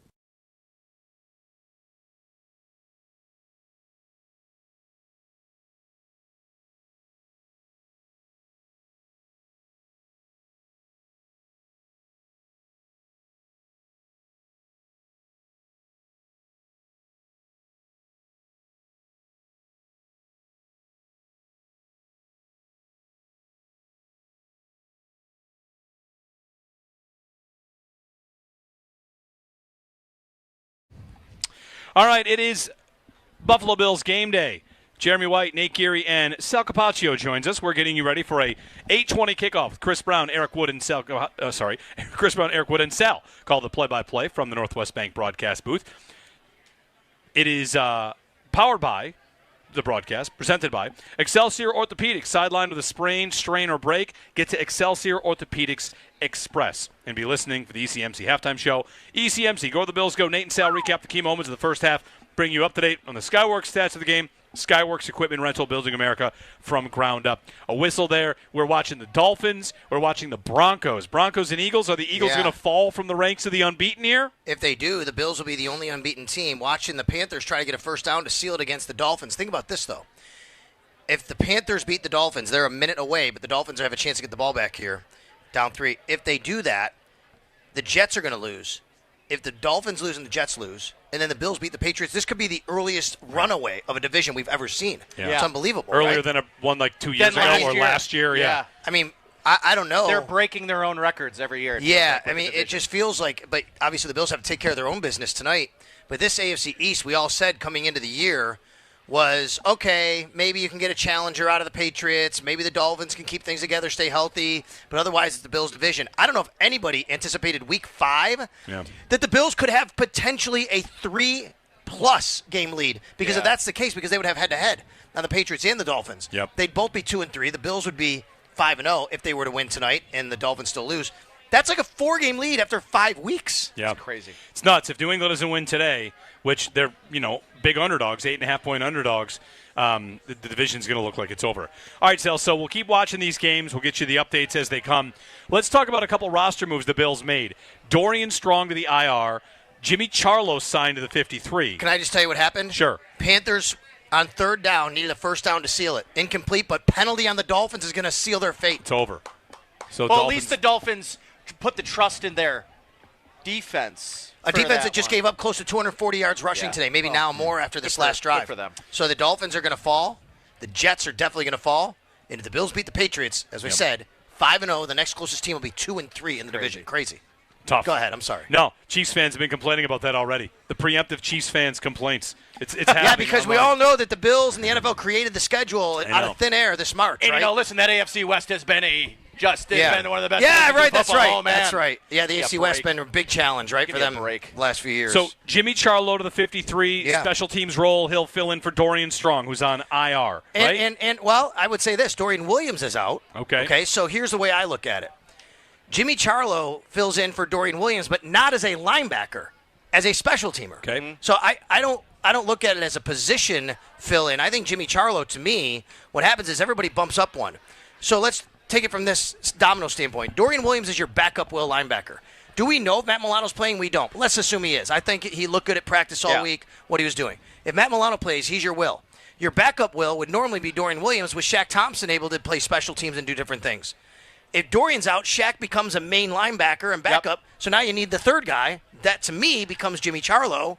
And I think he becomes a special teams guy. I don't think this is Jimmy Charlo's up to play defense for the Bills. I would agree with that. that. But I do think he's in for Dorian Williams because Dorian's a special team player. I also think this, too, Sal, is today you're going to see more 4-3 base defense. The Bills have been doing more 4-3 base defense, really, than I've seen the Bills do in Sean McDermott's time here as Bills head coach and Bobby Babich as defensive coordinator. So I think for me, if you're going to be playing in bigger situations, you want to make sure you have that fourth linebacker in this game, or fifth linebacker, I guess I should say, again, if Matt Milano does play. But Sale, like, this rushing attack from New England, the numbers really don't bear it out. Like, they are not, some top 5 run offense. Yes. But 3 running backs that all kind of bring something unique to the table. Everyone's been, including the fantasy community, thought TreVeyon Henderson was going to be a big piece of this offense. They've slow played him. But who are you looking at in that Patriots running back room in this matchup? Like, it's Henderson, right? Like, I think Henderson's their guy, but to me it's more about their volume just wanting to run the ball, right? I don't think it's their guy. Look, the Patriots, they're very similar to the Bills in this regard. They don't have that true number 1 wideout. They like to rely on the outside. They love to get their tight ends involved. They love to get their running backs involved. They kind of approach it with everybody eats as well, guys. They don't have a one-man guy, one-man team. The difference is they are struggling running the football. The Bills are the number 1 team in the NFL running the football. 163-plus yards a game for the Bills. Now, Bills are going against one of the top run defenses in the league today. This team, the Patriots, they are like number 3 overall, 77 yards a game. But I think if you're going to talk about who's going to get the ball for the Patriots, it can be anybody at any time, right? I mean, it can be Ramondre Stevenson. He's put the ball on the ground a little bit. It could be TreVeyon Henderson. Wasn't TreVeyon Henderson coming out known as this incredible pass catcher? Pass catcher and blocker, yes. But he hasn't, I guess one of the knocks on him is he's kind of hasn't been as good as they thought in pass protection so far, and that's kind of cost him some reps as well. 803-0550. The decision to make on the defensive line, is it come down to whether or not Ed Oliver is available? They hope he might be. The Bills elevated both Zion Logue and Fedarius Smith. Fedarian Mathis. So Fedarian Mathis and Zion Logue both elevated on the defensive tackle spot. We don't necessarily I guess I'll put it this way. We won't necessarily see them play. Someone might be inactive. 2-part question. 1, are we running out of elevations for Zion Logue quickly? He's done. So what happens? Okay, so if after this week, Zion Logue goes back to the practice squad. Or they could say, sorry, we can't use you anymore, so they could release him. He can stay on the practice squad. He has his spot. Here's the issue. If you want Zion Logue to play again this year, you got to sign him to the 53. To the active roster. Which they could do. Yep. Sure. They just did that to Jimmy Charlo yesterday. Correct. So, they could do that. But, guys, you got Larry Ogunjobi coming back, too. Right. Right? Like, where's the spot for him if you do that? I would think you keep him on the practice squad. Now, the kid, I call him a kid, right? Zion Logue may say, I kind of want an opportunity somewhere else, someone else's practice squad. He has an opportunity to do that. I mean, he could ask for a release that he couldn't just join a practice squad. Another team would come calling, but he could ask for that. I just think that it's a tough situation because of numbers, but if you really want, you keep him on the practice squad, and then later in the year, if you really need him, you sign him. Yeah. To the 53. So, all right, that's what's happening on the defensive line. We'll see about Ed Oliver. We don't know who might be made inactive. It could be Fedarian Mathis. It could be Zion Logue. Although I don't think they would waste Logue there. So, with regard to the rest of these moves, Dorian Strong to the IR. Yeah. Does that feel like it might be a longer-term thing than 4 weeks? It's neck. I'm scared. I'm worried only because, Jeremy, what you just said, you hear neck, and this kind of came out of nowhere. Now, on WGR on Friday, I asked Sean McDermott when he said that Dorian was out. I said, Sean, this kind of popped up on the injury report. When did this happen? He said it's actually something that last game he was dealing with a little bit, but then it kind of popped up in the week, and they were doing some re-examination of it, and then they realized that he shouldn't practice, and they're re-looking at it. He basically said, we're still looking at it. Okay. Well, then you get IR. That scares me. If you're going to just be looking at it, a neck, and then he goes to IR, that's 4 weeks right there, 4 games. He is out 4 games. The bye week does not count as a week. Yeah. It's 4 games. They have 2 games, bye, 2 more games. So you're not going to see Dorian Strong at least for another 5 weeks. It could also be precautionary. They want to make sure they need the roster spot. So the way I look at it is, let's remember, he's still Maxwell Hairston. Yep. He's on injured reserve. When is he going to be on the practice field and ultimately activated? Even if he's not, I don't think there's any panic here in numbers, guys. Let's remember this. Jamarcus Ingram's been inactive. You could just make him active. Yep. You could do a lot worse than number 3 corner in this league than Jamarcus Ingram, right? He's fine. And they do have Dane Jackson with 3 elevations if you want. Right. Right? I mean, you could go that route too if you need a guy. Do you think corner could be on the list of potential trade targets for them? The deadline is a month from yesterday. So you have time here. There's no rush, no panic. But if they are going to look to make an addition or any sort of move to the roster, this is the window to start evaluating if you're going to need anybody else there. I think it's a fair point. I guess that comes down to what do you think about who they have on the roster now. If you say that, you're probably thinking you don't think Tre'Davious White is the guy to really lock it down long term and be somebody you can count on, whether that's talent or health-wise. Right? And then you look at who's behind him. What's Maxwell Hairston's timeline? How good do you feel about him? So I think so, Jeremy. I think that could be a spot where maybe you want a little depth. I would say this, though, too. A lot of times there's corners out there who are vet corners, and, you bring them in, and you don't have to go out and trade for them, but maybe. But a couple years ago, what'd they do? Russell Douglas. Yeah. Right? I mean, that's a move they made. But there could be a guy out there you feel, bring him in here. He can join the squad, put him on the practice squad for a little bit. You don't have to give him an asset, and you're getting a guy who can kind of just come in if you need him. 803-0550, our phone number. You can get on with Sal here. Sal, this defense in patching it together again. They wanted to get better on third down defense today. They'll be tested on that because Drake May's very good on third down. What does that come down to for you? Is it better coverage? Is it Greg Rousseau making a bigger difference? Is it the return of Ed Oliver that could make a difference here? When Bobby Babbitt talks about wanting to get better on third down, what are they identifying as what's going wrong? I can remember asking him this at training camp. He's like, well, we've got some thoughts on it. I'm not going to tell you everything. Right. But this has been all off season, and now, 4 games into the season, third down defense is still right there top of the list of things to get fixed. Yeah, I think one of the things is they've been hurt by quarterback scrambles. I think they have to do a better job of, A, finishing the play when they get to the quarterback, but B, a little contain, right? I mean, when he starts to scramble, and look, that can happen. These guys are athletes. Spencer Rattler hurt him, but even Tua hurt him a little bit. Yep. I think you got to be a little better on the quarterback contain issue.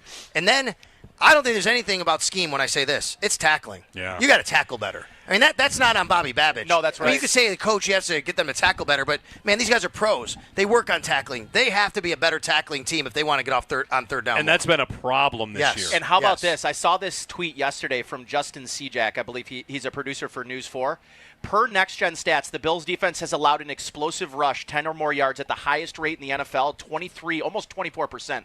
Yet have contacted rushers behind the line of scrimmage at 46% of the carries, which is the 4th highest. So they're getting to the running back at the 4th highest rate behind the line of scrimmage, and yet they're giving up the most explosive play rate on the ground. To me, that is a tackling stat, bar none.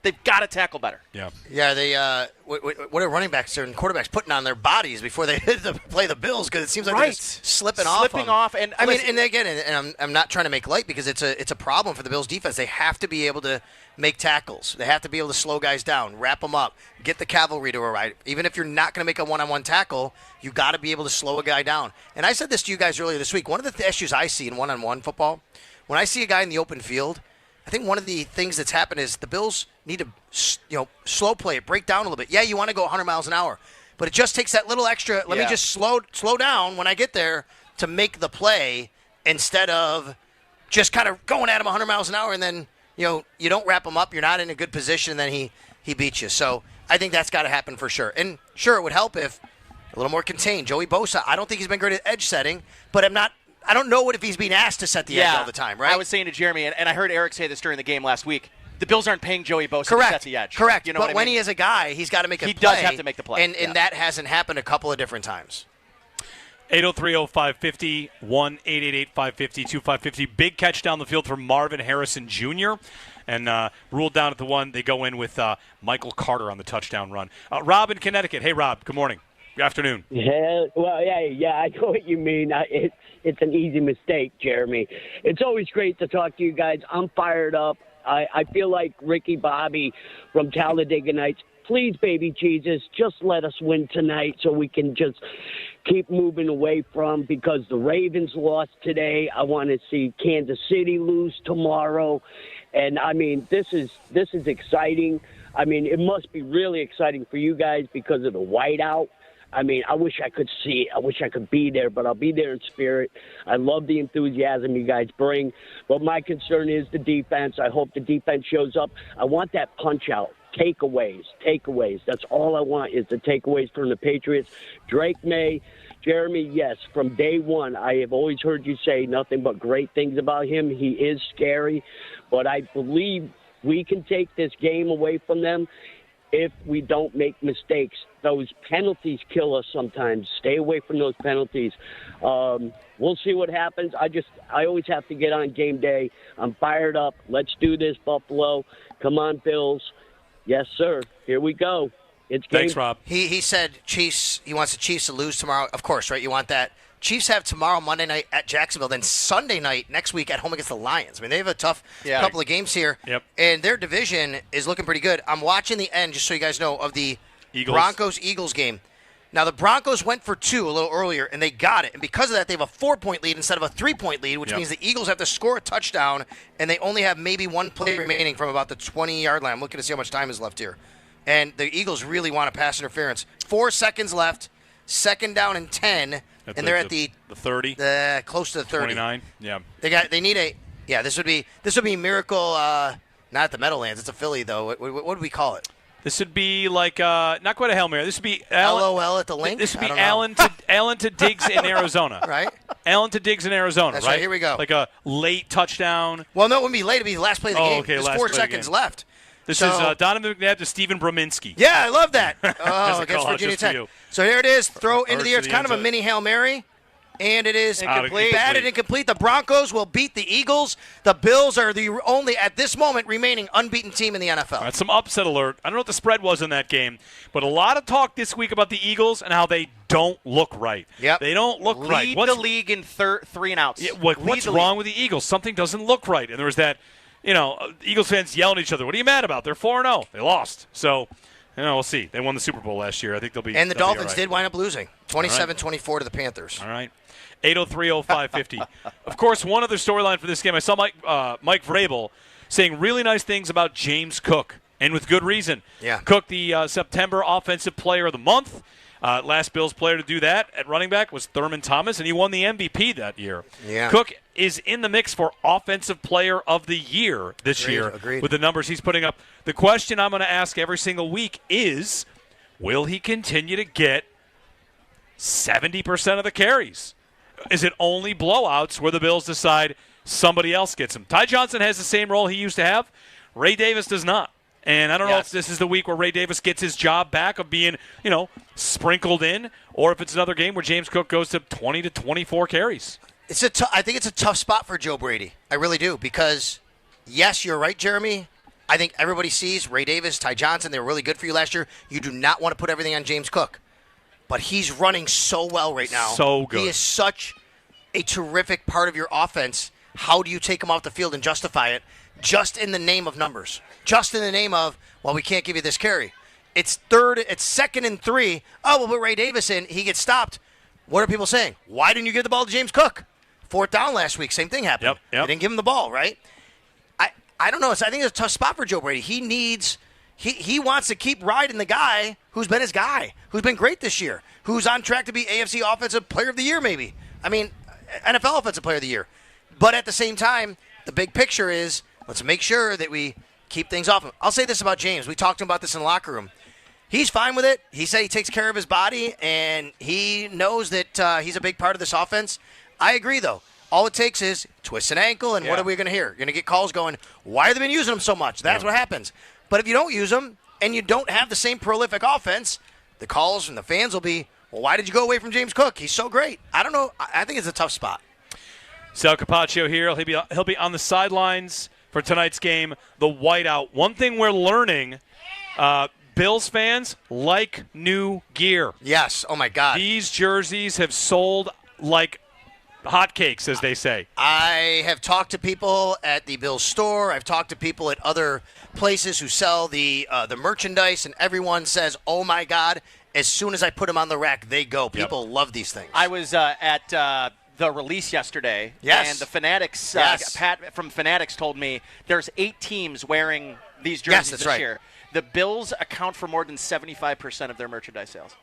That's amazing. Of the entire league. Of the 8 teams that are included. There's a bunch of points there. One, the Bills are hot and good, and they are hot. But the other part of it is, When's the last time the Bills had any new uniform of any kind? That's right. It's been a long time. They switched to the ones they have now, which are beautiful, and there's been nothing new. I've got my Stevie Johnson AFL throwback I'm wearing today to the game. Like, that was one they mixed in. The throwback's in there occasionally, but a new set, like, not surprising at all. 3 that it's over doing the next so well. 5 games. I think it's 3 over the next 5. The Bills will wear an alternate type of uniform. Today is their rivalry jersey. Next week, Monday Night Football, Atlanta is a throwback. Standing Red Buffalo Standing helmet. Red Buffalo. That'll be good. They'll be on a bye week, okay? Then they'll have Carolina, then they'll have Miami, and then the Buccaneers, throwbacks again here. Okay. Inside Highmark Stadium. Yeah. Well, very good. The white is perfect for the million-degree heat right now. Actually, I think it's breezy out there, so the breeze is saving a lot out there. Oh, my gosh. Stay away from ketchup. Stay away from salsa. First game? First game. Love it. We got lots. I just met another young fan. First game out there as well. Got the Khalil Shakir jersey. Guy just turned 40. Happy birthday to him. Love it. Right there. That's right. Love it. You know one thing I've noticed? I wish I looked good as you when I turned 40. I just want you to know that, pal. He said hi earlier. He's in from Missouri. Yes. Last week we met a guy here from California. Yep. A lot of people are traveling to make their first trip to this stadium. It's your birthday today, too? Before the closes down. Where you Oh, they're all coming over now. Maine. We got Maine. We had Connecticut. North Carolina. Maine. Spain. Thank you. We thought you said Maine. You said Spain. Spain. Thank you. Yes. First NFL game from All Spain. right. What's your name? What? Miguel. All right. Love it. Thank you, Miguel. Thanks Go for coming Bills. out. Wait, people are wondering. They're listening to the radio like, who are you guys talking to? Yeah, there's we are located directly across from the new Bills Stadium and right between the Bills store and the Ralph Wilson statue. So come on out. We'll be doing roundtable here, but Jeremy and Nate are talking. I'll jump out roundtable with Chris and Eric. But you can come see us and say hi to us if you're coming to the game. I love it. First home game at Highmark on a birthday. Look at this. Love it. Kentucky's here. Love it. All right. my gosh. All right. Representing the 50 states. Love this. Thank you, guys. Can someone do Alaska? All right. 803-0550, our phone number. 1-888-550-2550. Sal, we'll let you go. Yep. Nate and I'll keep going here. You're going to come up on the round table, countdown to kickoff. It's all coming up here. We'll be back in a snap, brought to you by Snapdragon Apples, the official apple of the Buffalo Bills.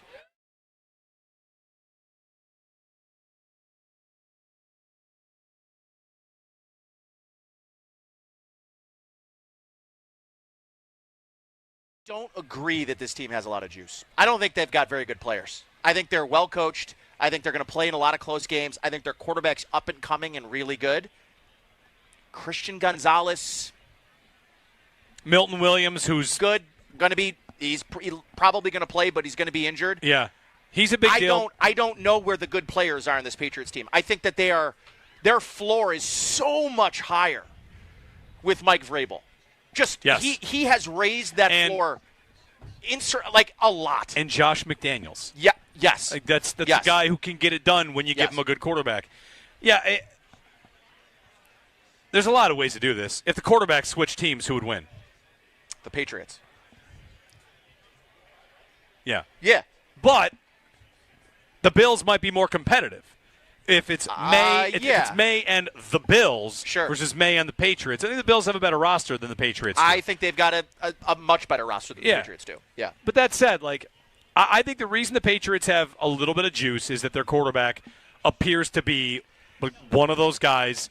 How high could he get? And as you know, how much better a team can play when there's belief in the quarterback. Yeah. And he's the guy making big plays. That does something. I mean, go even back to Josh Allen's rookie season. This is not a good football team. The Minnesota game. I mean, some of those games you can think about in Josh Allen's rookie season where his play was elevating the players around him. And I do think you're getting a little bit of that with Drake May. This version of Stephon Diggs is not going to be the same version you saw in a Bills uniform. It's just he's not the same separator, doesn't have the same foot speed. He can still get open. Yeah. But he's not the deep threat he used to be. So, I look at their wide receiving room. They have a bunch of guys and Hunter Henry. To me, this is where I tell you that I am a Keyshawn Butte truther. Okay. I've got him in fantasy. I think he can be pretty good. No, but I don't disagree.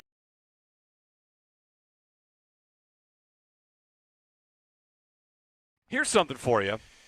The Bills have some practice squad elevations today. Yes, they do. And a signing. And a signing. Yes. Jimmy Charlo signed to the 53. Yes, he is on the active roster. And Dorian Strong to IR with a neck injury. So these are some depth moves. Not everybody in every tailgate lot knows who Dorian Strong is. Like, Bills fans are pretty smart, but like, he's filled in for Tre'Davious White. He's a rookie, 6th-round pick. He's been pretty good for them, right? 6th or 5th? I always mix up where he went. I believe he was the 6th. Okay, where's Jordan Hancock? He was the 5th, 4th. Yeah. Whatever. He's a draft pick. Yeah. They had a bunch of 5ths. Anyway, do they need to make a trade for a corner? I don't know if they have to make a trade. They got to do something. They might have to make a trade for a corner. And the other thing I want to say is, with the other elevation to defensive tackle, which we'll get into here as well. Let me pull up the exact list of moves here the Bills have made. So they elevate Zion Logue and Fedarian Mathis on the defensive tackle. Maybe this is we'll see what happens with Ed Oliver. But the Bills' injuries on defense and the number of issues that have popped up on defense are really going to test my own promise, which is I promise not to think too much of what this defense is until week 10. Okay.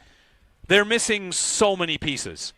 And now Dorian Strong looked like a nice piece of depth that would be there to fill in for Tre'Davious White, and they were swapping series. Yeah.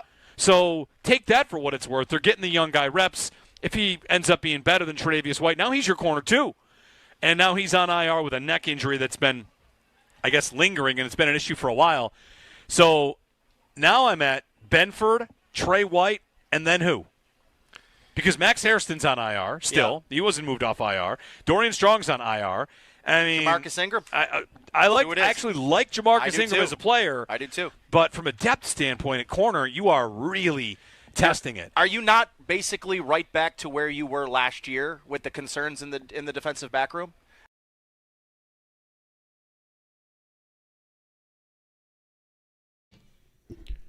The Buffalo Bills hoping to stay as the lone undefeated team in the NFL as they host the New England Patriots at Highmark Stadium in Sunday Night Football tonight.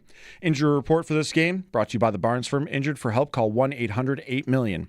Dorian Williams and Dorian Strong both ruled out before today's game. Strong also was placed on injured reserve. 4 players questionable for the Bills tonight: Spencer Brown, Matt Milano, Ed Oliver, and TJ Sanders. As for the Patriots, pass rusher Clavon Chason is out for New England. The Patriots also have 4 players questionable: linebacker Jelani Tavai, defensive backs Carlton Davis and Jalen Hawkins, and defensive tackle Milton Williams. We'll have pregame coverage of Bills and Patriots all throughout the day, leading up to the 8:20 kickoff from Orchard Park, New York, with Chris Brown, Eric Wood, and Sal Capaccio on the call from the Northwest Bank broadcast booth right here on the Buffalo Bills radio network. Around the NFL, the Bills are the lone unbeaten team for now before the conclusion of Week 5 because the Denver Broncos knock off the Philadelphia Eagles from the ranks of the unbeaten 21-17. Other scores from the 1 o'clock slate: the Panthers beating the Dolphins 27-24. The Colts blowing out the Raiders 40-6. The Texans running away with it against the Ravens 44-10. The Cowboys 37-22 winners over the Jets, while the Saints pick up their first win of the year 26-14 against the New York Giants. 4 games going on right now. The Cardinals hold a 7-3 lead on the Titans. The Buccaneers 3-0 against Seattle. The Lions up 7-0 on the Bengals, while it's a scoreless tie between the Commanders and the Chargers. This update is brought to you by Fiegel, Carr, and Joyce, your border attorneys. I'm Derek Kramer with the Buffalo Bills Radio Network. Let's get another look at traffic as you're heading out to Highmark Stadium. Let's hear the latest from Neil McManus. Traffic moving fairly well along the 190. The 90, though, seeing a little bit of a slowdown as you approach the 400. That's westbound 90, obviously. 219 is an easy go for you. Not much of a delay there.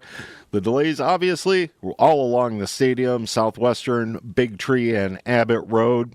Mile strip as you get off of the 219 is heavily packed all the way to Abbott from that exit. And if you're heading from north of the border down to Highmark Stadium, your best bet crossing the border right now would be the Peace Bridge, with an estimated 14-minute wait to enter the U.S. from Canada.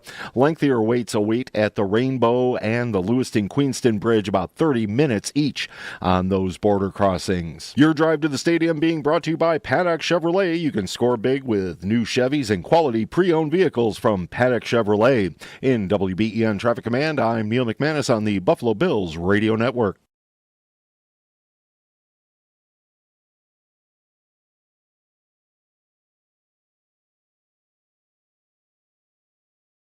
Coach Vrabel does a great job on the defensive side, and he does a great job of having those guys ready. And they always play like he played, very physical, and we know that. And so it's whenever you go against one of his defenses, you got to make sure you bring that part of your game. Bills head coach Sean McDermott. It's Buffalo Bills game day. Vibes off the charts. Off the charts. Vibes are off right. the charts. Yeah. I mean, there's a lot going on. The Bills are debuting in New Jersey. It's a Sunday night football game. There's going to be a white out in the stadium. There's a lot of white here in the stands. Some of you wearing white. Some of you are somewhere in blue and black. That's fine. But, man, a lot of white in the stands. They're giving out 70,000 rally towels. Sunburn right now. Yes. I am getting Yes, we will be tan going in because of the sun. But anyway, the new stadium across the street, one quick note on that. We got a lot of people coming up saying hi, listen from out of town, California, Missouri, Kentucky, all over the place. Spain. And people coming to see Highmark before it closes, and they look across the streets. They're like, that's pretty cool. This week, there were photos, like drone photos, aerial photos. The seats are going in. Yes. Oh, man, and they look awesome. So they're like Zubaz almost. I'm so glad you had the same reaction because I knew, of course, there will be seats in there. Yes. But then seeing a picture of the seats, like, whoa, seats. It looks awesome. Look at those seats. Amazing. Yes. Anyway, new stadium looks good. We'll get your calls in here. It's Buffalo Bills game day here on the Buffalo Bills radio network. And the locker room audio there you heard from Sean McDermott. That's brought to you by Reimer Home Services. Homes rely on the Rhino. And the phones. Allie in Denver is up next here on Buffalo Bills game day. Hello, Allie. How's it going, fellas? Happy game day. Happy game day. Been listening to you guys driving back from a wedding and just getting hyped for the game. And I think I was listening to Rob, I think, brought this up. But I think everyone, and I don't know if you guys feel this way, but I feel like we haven't had just like a super disrespectful performance by our defense yet of like just really making an offense look silly. Like even Miami, like we just haven't had that yet. And I don't think today's the day. I fear today will not be the day, but I don't know if other people feel that way, but I'm just waiting for us to just make an offense look foolish, or even our offense to make a defense look really just no. And I just can't wait for that game. I don't think tonight is that game. And I know, we're undefeated and we look good and gratitude and all that, but I'm just really waiting for that game to come through. Gleeful watching the whole time. Yep. Thanks, Allie. This kind of gets to a point. I'm with you. The defense might have done that against the Jets. 0 for 11 on third down for the Jets. That was bad. I think it was that. That was the game. There's a little bit of that's the Jets. Yep. Their offense is disrespectful. That's just how it works. So maybe that's that. So I tend to agree with Allie. Like when's the defensive performance that's just impressive? Like, wow, great day from your defense. Because right now what they look like is an extension of last year's defense where they give up big plays, they don't get off the field on third down, and then they make a key stop. And they did that a lot last year. A big turnover. Yeah. And that's what they look like. To the point about the offensive side, I am not one that really buys what the Bills sell when they say, we could throw it down the field if we wanted to, we just don't want to. Yeah, I'm with you on that. I don't necessarily buy that. I think that they can, not they can't do it, but any idea that they can do it whenever they want, they're playing smart games. Yep. They're not, Josh isn't putting the ball at risk. I saw a highlight package of Allen's game against the Patriots. It might have been from 2019. He throws 3 picks. He played like he had no idea what he was doing. Like it's all raw ability, hucking the ball down the field, throwing picks while looking for Zay Jones. Like that. Yeah. That's how far back it was. And he doesn't play like that anymore. I'm waiting for a deep shot to somebody that breaks loose down the field. And, Coleman last week, they go deep to him on a 3rd and 10. I'm looking for like a dialed up, I don't know if it's play action. 2nd and 1, maybe? 2nd and 2, 2nd and 3. Somewhere where it's Curtis Samuel, Elijah Moore, Josh Palmer, any one of these guys that we've kind of bought the idea that they can do that, but none of them are actually doing that yet. It's only 4 weeks, and I think, Allie, I kind of line up with where you are, where that'd be nice to see. It'd be nice to see that you can uncork one. So I think one of the reasons the Bills were able to just absolutely dismantle the Jets, their offense is not good, don't get me wrong. but their offense just was not – the Jets' defense had no answers for Josh Allen and the Bills' offense, and it turned the Jets into a one-dimensional football team. They had to throw the football with a quarterback that can't throw the football. Yeah. And I'm not here to tell you that I think Drake May and Justin Fields are even in the same – they're not even playing the same game in terms of passers. Drake May is right now leading the league in completion percentage. Yep. He is a good thrower of the football. But where I come on this, Jeremy, is I think if you want this defense to look better, if you want this defense – to, especially as a run defense, start making other offenses chase the game a little bit more. The Bills are very content playing in a close game, running the football, eating up clock. I'm not telling you I don't agree with it, but I would tell you they should be less afraid of just running the score up on a team. Right now, this Patriots team is 26th against the pass. They are a prime defense right now for me, for this Bills offense, to really get the pass game going, to look like they did in the fourth quarter against the Ravens. Playing prevent defense, mind you. Yep. But the Bills did whatever they wanted down the field against the Ravens in that fourth quarter, and we haven't really seen it since from this offense. So if it's in there, which we know it is, I think this is the kind of game where if you're going to try to push the Patriots out of running the football with success, I think the way you do that is you score points, move the ball, and score as quickly as you can on offense. I do think if the fourth down pass deflected to Keon Coleman did not get deflected to Keon Coleman. Are we not talking? We have a much larger conversation about them throwing down the field. Agreed. Because the other ones don't happen. They maybe lose to the Ravens. They're 3-1, and we're saying, where's the downfield passing game? So we'll see. It might be there. One thing back to the Justin Fields and Drake May point, though, they do share one thing in common, and that is that Drake May takes sacks.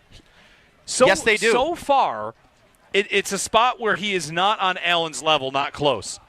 Pressure to sack ratio. How often are you pressured and it ends in a sack? Allen is a superhero. He gets pressured, he doesn't get sacked. It was the thing that he and Mahomes had above everybody else. Everybody else. And then the last couple seasons, Mahomes has drifted in this department. Yep. This year, he actually looks like he's kind of spry. I don't know what happened. But anyway, Josh Allen took 3 sacks last week. He did. It's very unusual for him to do that.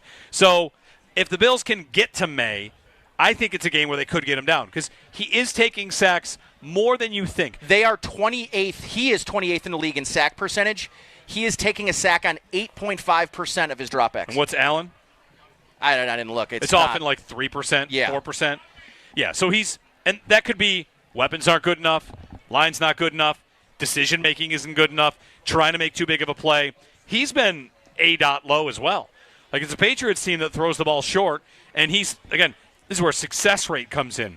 Success rate is how often are you making a completion that gets a certain amount of yards. Like, their offense is not over the top, hit you. And, what do the Bills want to do? They want to make Drake May and the Patriots offense go 12 plays.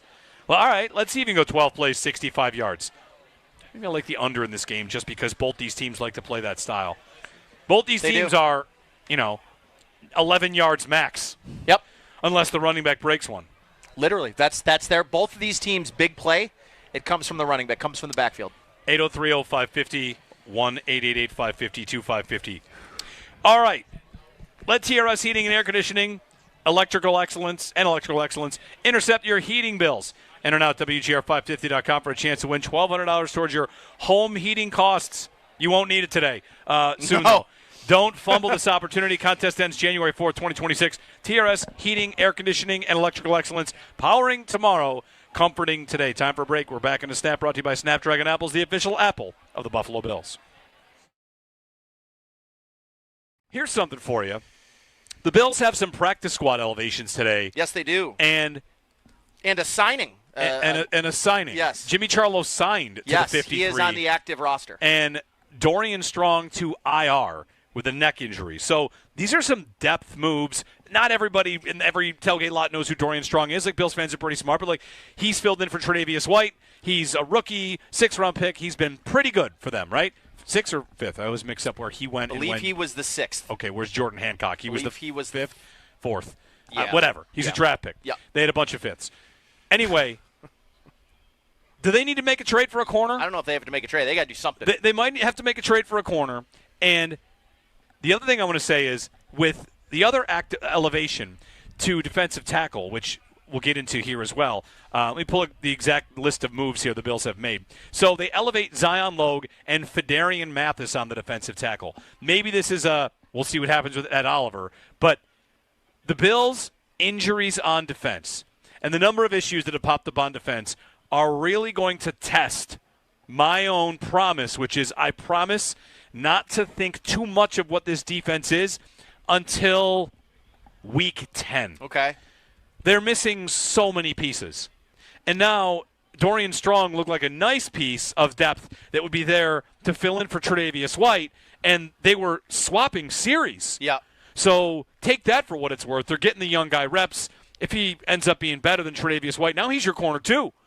And now he's on IR with a neck injury that's been, I guess, lingering, and it's been an issue for a while. So now I'm at Benford, Trey White, and then who? Because Max Hairston's on IR still. Yeah. He wasn't moved off IR. Dorian Strong's on IR. I mean, Jamarcus Ingram. I actually like Jamarcus Ingram as a player. I do too. But from a depth standpoint at corner, you are really testing it. Are you not basically right back to where you were last year with the concerns in the defensive back room?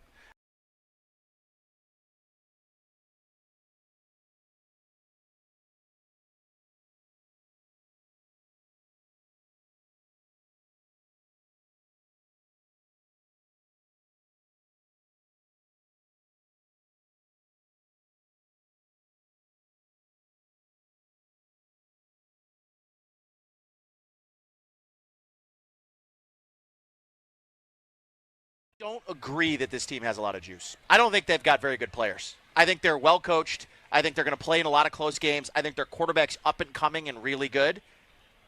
Christian Gonzalez. Milton Williams, who's good. He's probably going to play, but he's going to be injured. Yeah.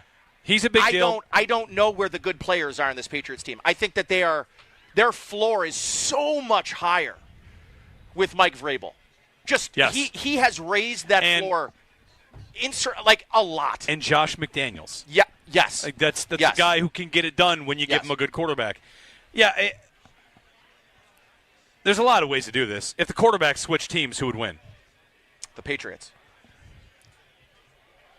Yeah. Yeah. But the Bills might be more competitive.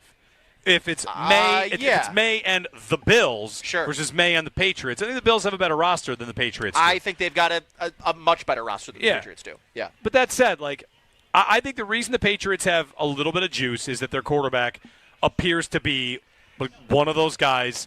How high could he get? And as you know, how much better a team can play when there's belief in the quarterback. Yeah. And he's the guy making big plays. That does something. I mean, go even back to Josh Allen's rookie season.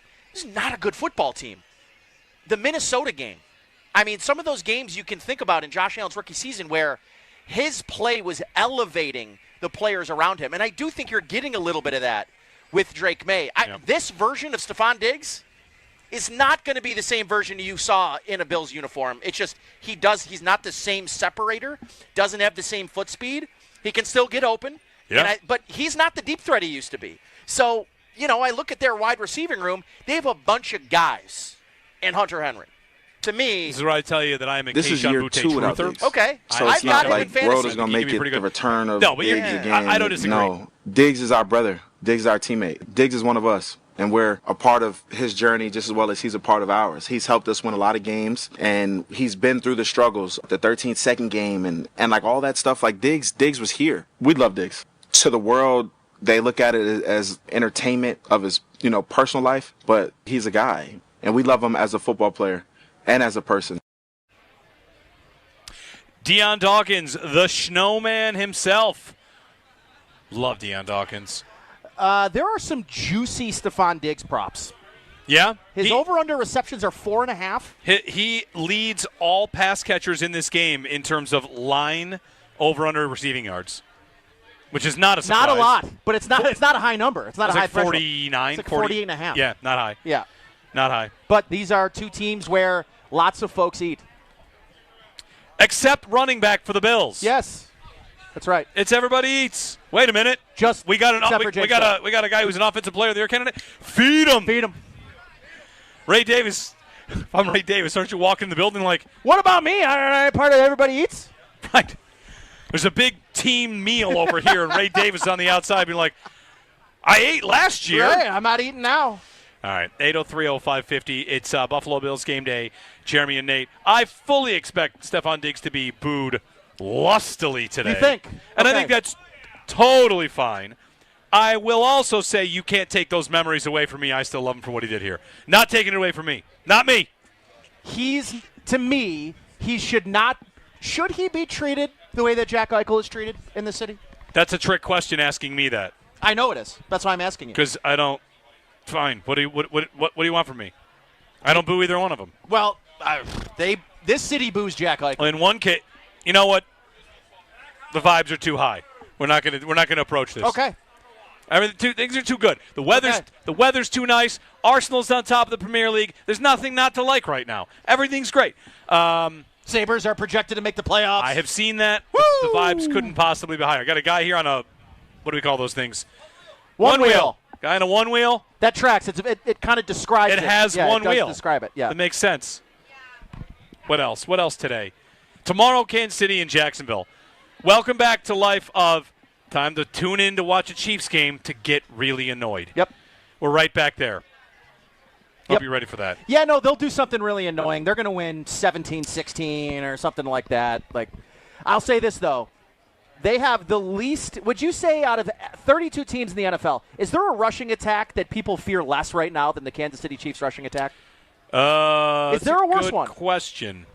I don't know that there's a worse rushing attack in football. Like, in terms of what teams Can fear. I just say something that Sure. This is against the law to say? Yeah. They've never needed one. They're a dynasty. Tell me how good. Oh, they can't run the ball. When did they? Yeah. They win all the time, and they don't run it. They don't. Right?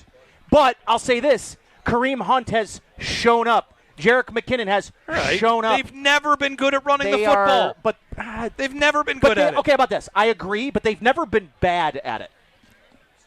They're bad at it. I don't think I agree. They're bad at it. Can you remember a single rushing play by a running back in a Bills-Chiefs game? I feel like it's a trick question. I feel like you knew the answer to that question. Anybody? Before you made me answer Is it. there a rushing attempt in any of these? There's probably not. Presumably. All right, 803-0550. Last thing we got to do. Let's do this. Nate, let's just get an anytime let's get a touchdown bet in this game. Okay. Let's give a thought. We were all over. There's no point in betting James Cook anymore. There's no value. That's in it. right. We were all over Jackson Hawes a couple weeks ago. Dawson Knox last week. You led me astray. He did not get a touchdown. No, last he didn't. He didn't. Do you like Elijah Moore? No. Do you like Ty Johnson? Ray No. Davis sitting up here plus 800 ahead of Ty Johnson. He doesn't see the field. Are you like Reggie Gilliam here? Nope. Dalton Kincaid. Kincaid. What's he at? Plus 450? 240. All right. There's not a lot of value here. No. So I think they're expecting a lot of touchdowns to be scored today. I do know if Josh throws for and runs for a touchdown, he passes Cam Newton for the all-time lead of 1-1, right? Yep. All right, let's do that. Let's do it. 2 Joshes, a rushing, a passing. That'll do it. Will he have a receiving touchdown today? I don't think so. You can't rule it out. You cannot rule it out. You never actually know. You can't rule it out. All right. That's it for us. It is. I'm going to go to the camper lot. There's no camper lot. I'm going to my camper. Does anyone have sunscreen here? I have it in my golf bag. I mean, I'm getting roasted right now. Yeah. I have everything we need in my golf bag. That's the good thing about a golf bag, you know? This is tough. Got all your stuff. I do have the golf bag in the car, but it's a long way. Yeah, all right. Well, good luck to you. Joe DiBiase's coming up. I'll see you guys in the lots. We'll have a good time. And, keep it locked. Bills, Patriots, Sunday Night Football, a perfect night. Just an awesome night. Once the Joe says it's too hot because that's what Joe says about weather. Listen, Joe said, I would like a little bit more wind out here, is what Joe said. Listen, I mean, if you want the truth, what's the temperature right now? The truth 74 is 74 or something like that. The truth, 84? it's 80. It's 80 degrees. It's 80 degrees right now in Orchard Park. If you want that's too hot. the truth, I agree. That's too hot. Yeah, that's too hot. If there was the potential right now for everyone to vote on their phone, would you like it to drop 20 degrees? All of that us thing would say would yes. smash, Yes. and it would be 60 degrees in 1 minute. Yeah.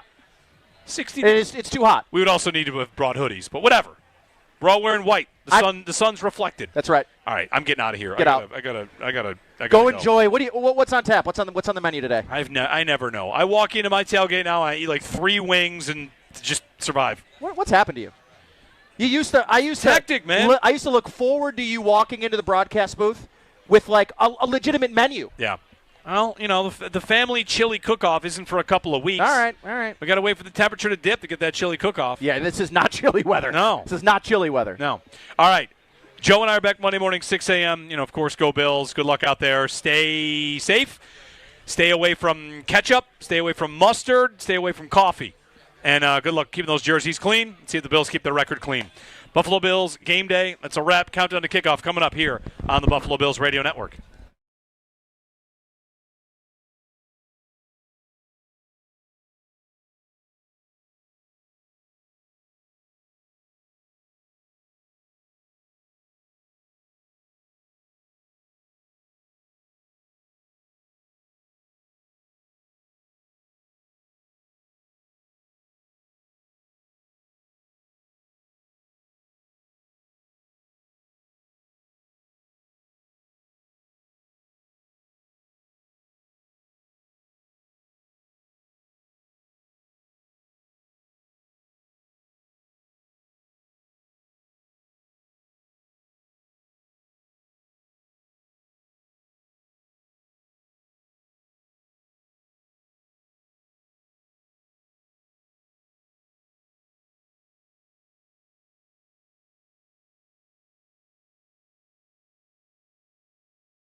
New England has a chance to kind of make it a race this time around. It's a little bit to me like last year's Bills-Chiefs game, where the Bills had to win that game for the 1-seed race to stay alive. Yeah. And New England's – that was no guarantee they were going to still catch them, but it was a race to make it a race. And that's what today is for the Patriots. If they can win, they can at least entertain the idea that this might be something to watch down the stretch, because if they don't, I think the division's over. Yeah, I even think probably with a win in this game for the Patriots, the division's still probably over either way. I just think with the Bills' schedule outlook, if they stay healthy. Listen, the Patriots also have a very similarly easy schedule. It's not like they have a significantly harder schedule than what the Bills have remaining for the rest of this year. But, yeah, listen, I would agree. Pesky is probably the right word for this Patriots team. I think they probably are still a year-ish away from being good, but I think that they could easily, if you told me right now they are a 9 or 10 win football team by the time this season ends and they're a wild card team, it wouldn't be that difficult to believe. Yeah, it also might be the difference between them making the playoffs and not. A game like today, are they going to win 9 or are they going to win 10? Are they going to win 8 or are they going to win 9? And a win over this Bills team, it would do some things for them. It would also maybe change the conversation in the Bills, because whatever, they might appear a little bit more vulnerable.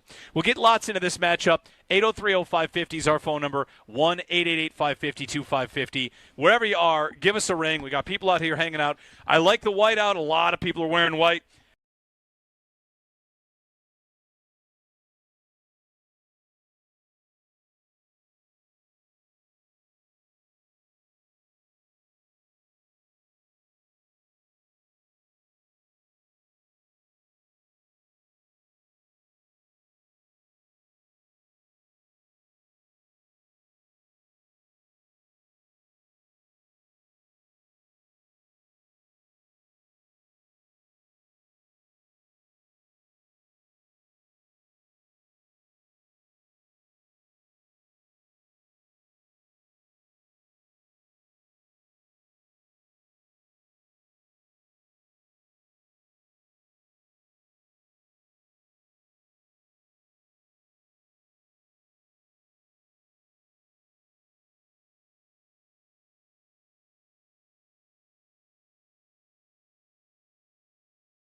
The Buffalo Bills back under the lights Sunday Night Football when they host the New England Patriots at Highmark Stadium, where they will be wearing their rivalry jerseys and looking for a whiteout from the crowd this evening. Injury report for the game brought to you by the Barnes Firm. Injured for help, call 1-800-8-MILLION. Dorian Williams and Dorian Strong both ruled out for Buffalo before today. Strong also was placed on injured reserve in addition with his injury status. 4 players questionable for Buffalo: Spencer Brown, Matt Milano, Ed Oliver, and TJ Sanders. As for the Patriots, pass rusher Cleveon Chason is out. 4 players questionable for New England: linebacker Jelani Tavai, defensive backs Carlton Davis and Jalen Hawkins, as well as defensive tackle Milton Williams. We'll have continuing coverage of Bills and Patriots all throughout the day leading up to the 8:20 kickoff from Orchard Park, New York, with Chris Brown, Eric Wood, and Sal Capaccio on the call from the Northwest Bank broadcast booth right here on the Buffalo Bills Radio Network. Around the NFL, 4 games going on right now. We've got the Chargers up 10-0 on the Commanders.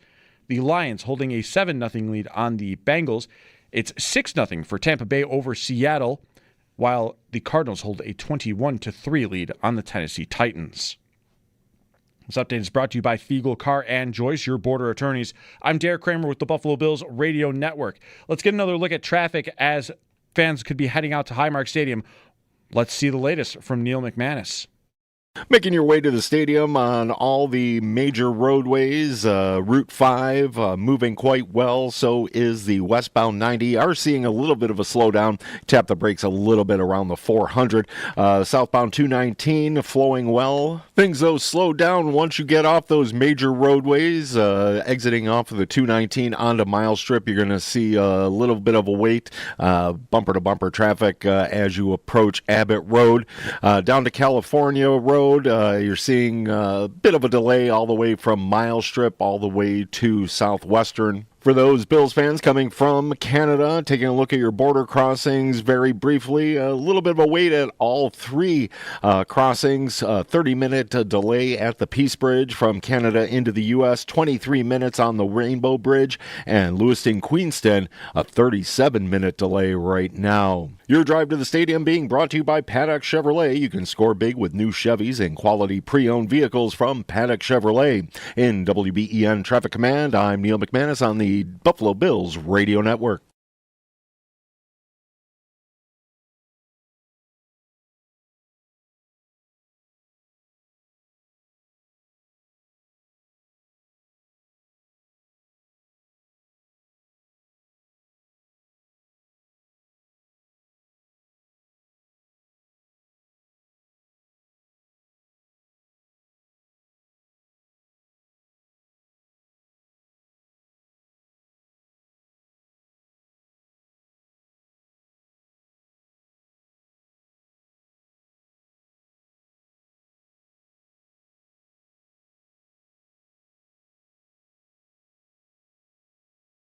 Welcome to Countdown to Kickoff here in front of Gate 5 outside. I am sweating profusely. We're getting you ready for an 8:20 p.m. kick between the Buffalo Bills and the New England Patriots with Chris Brown and Eric Wood calling the play-by-play from the Northwest Bank broadcast booth. Countdown to Kickoff is presented by Northtown Automotive. Whatever you're looking for, you'll find it at Northtown. Good afternoon. It's time now for the Northtown Hyundai pregame huddle. Northtown Hyundai, Western New York's premier Hyundai dealership. Joe? It's too hot. Yeah, welcome to the surface of the sun here. Too warm. We're staring right into it also. It's too warm. So it's probably worse for us than I'm sure it is for many. I'm literally standing as far back as I can because the sun and the border of our tent here are locked in a minute-to-minute duel that I think we're about to lose. I think the sun's about to be too low to where it's going to be right in our face. It was either we stand or I was going to have to change my shorts. I am sweating through everything right now.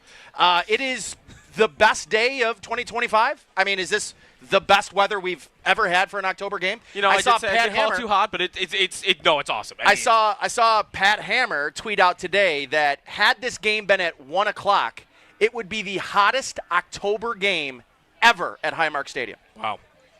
And that's how hot it is. It can't be that far off, even with the game being at night. No, right? That's right. The tailgate. All right, so what you're telling me then that this is probably the hottest tailgate in October we've ever had. No doubt. It's nice out, though. It's beautiful. You know, there's one thing about it being hot in the summer and it's like 99% humidity, but today with it, this is this a dry heat? Yeah, that, yes, we make it is. Fun of people I feel from like Arizona there is no humidity out here right now. Yeah, so that makes it very tolerable. Hey, very nice I've got out. a Very little nice. advice to everybody that's here but at their tailgate listening. Wear a hat. Mix in a water. Yeah. Just like mixing a water Stay hydrated. between. Like, trust me, you'll thank me later. Maybe a preemptive Advil. I'm just saying, like, the sun is going to hurt you at your tailgate. Listen, take it from a professional. I golf and drink a lot.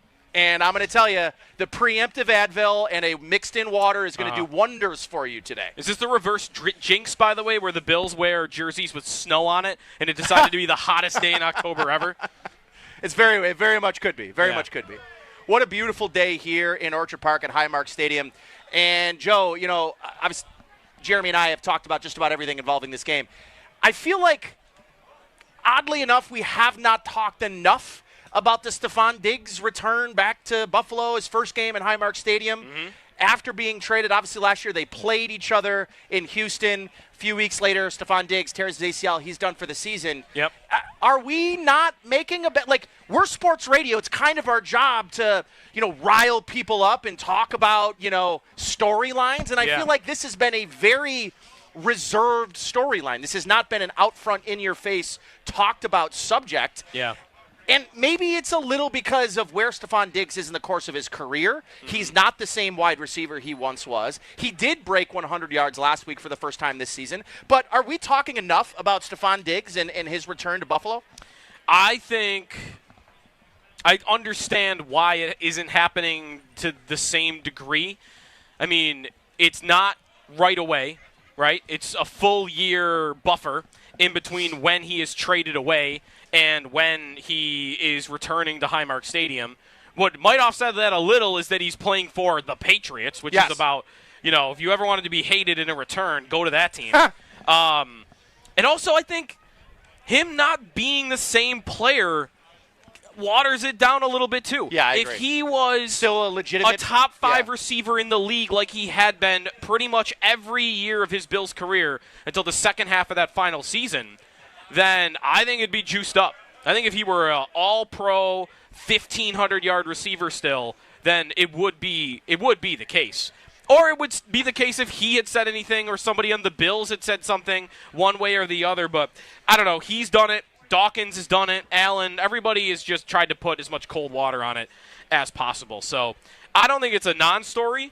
He is one of the best receivers. I mean, I think he's definitively one of the best 2 receivers in Buffalo Bills history. And you can even have the debate about number 1, but most are going to tell you Andre Reed, which is fine. I think a player of that caliber returning here in a rival uniform is big.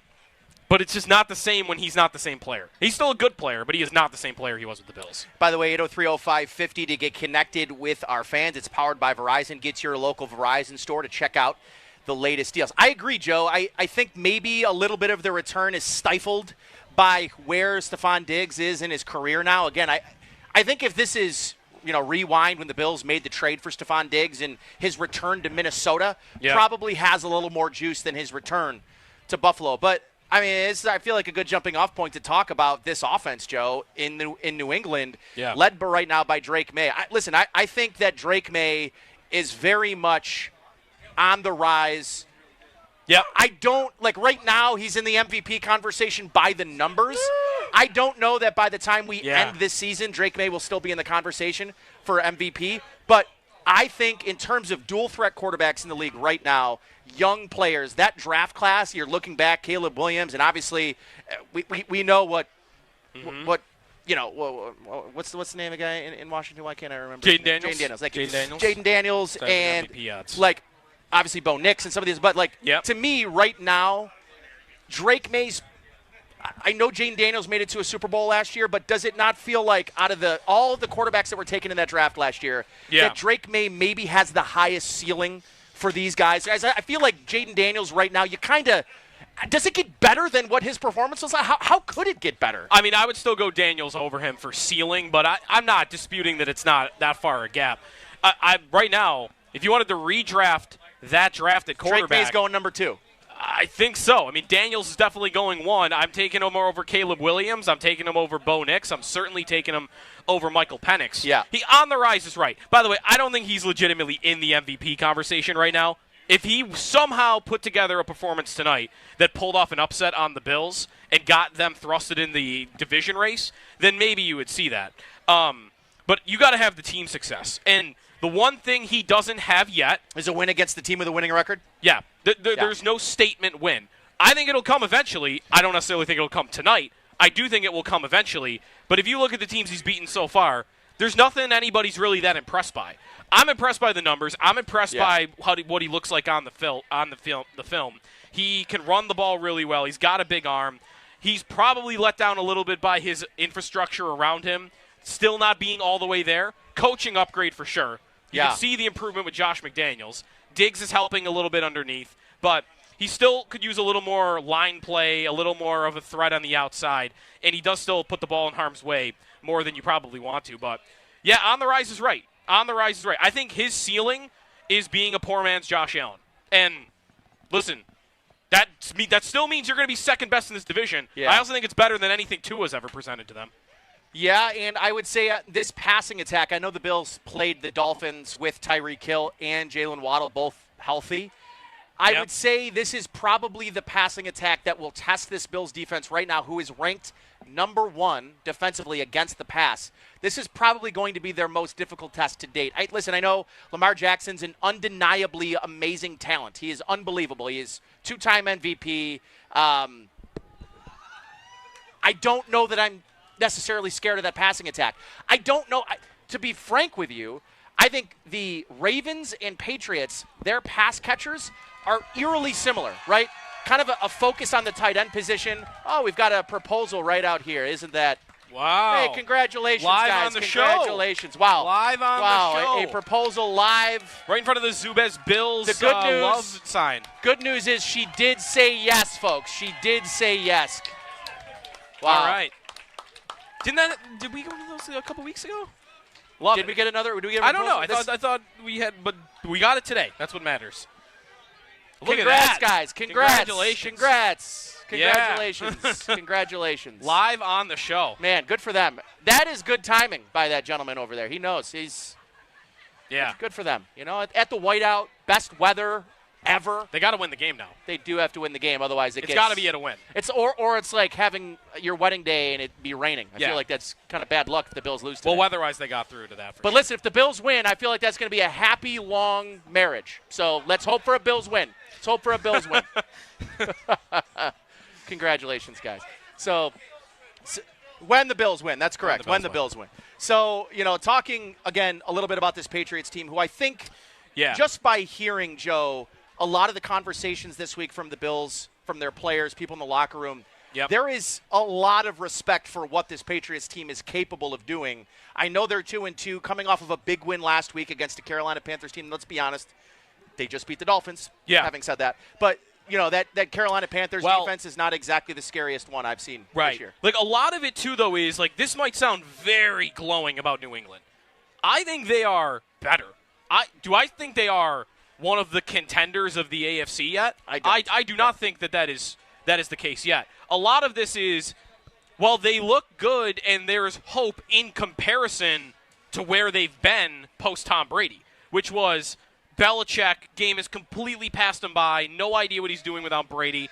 And you talk about the telephone game? The telephone game. Yeah. Sure. Mac Jones really falling apart. The coaching staff, the offensive coaching staff Joe around Judge. Him. Yeah, right. What are we doing? Matt Patricia, we got offensive special teams coordinators calling plays. Yeah. Just complete joke. Yeah. And part of what might sound like a lot of love for New England right now, it is, but it's within context of what they have been and for the last 3 years, which has been embarrassing. And what they've evolved from. Right, because now I think, and also what they are in comparison to the other teams in the AFC East, right? Yeah. Like we're looking at a Dolphins team right now and a Jets team right now that just are non-factors. The Dolphins are done. Dolphins are cooked. Done. The Jets Dolphins are done. Jets are one of the most embarrassing teams in the league Jets right now. might have the number 1 overall pick. Right. So being any more professional, reasonable than those teams as a threat to you in the division, that's kind of why I think it sounds the way it sounds about them. They are standing out right now compared to their past self and compared to the other teams in the division. There's no doubt, though. There still is a large gap, in my opinion, between the Bills and the Patriots. And it probably will still be one for at least the foreseeable future. All right, time now for the Barnes Firm injury update. Injured, for help, call 1-800-8-MILLION. And for the Bills, the list continues to grow week over week. Right now, out, we have 2 confirmations of out today. Linebacker Dorian Williams with a knee, and cornerback Dorian Strong with a neck injury. He's also been placed on IR, so he will miss at least the next 4 weeks. Linebacker Matt Milano with a pec injury is listed as questionable. Ed Oliver, Spencer Brown, and TJ Sanders, who showed up on the injury report late this week. All 3 are questionable. On the other side for the Patriots, Clavin Chasen, he is out with a knee injury. Their pass rusher, outside linebacker, cornerback Carlton Davis III with an illness is questionable. And the last one on the injury report for the Patriots, which, by the way, I think might be their most significant, is Milton Williams, their defensive tackle with an ankle injury. He is listed as questionable. And he's been good this year. He's been good after being a big free agent signing. The Dorian Strong injury, really disappointing. Yes. I thought he was playing well. He's a very good tackler. I like the athleticism that he was showing at that position. Not perfect, right? 6th-round rookie, you wouldn't expect that to be. But him throwing his hat in the ring at a position that is questionable right now. Like right now, who's their starting corner for the first playoff game that they'll play? Could be 3 guys. Yeah. Could be a guy off the roster. You don't know.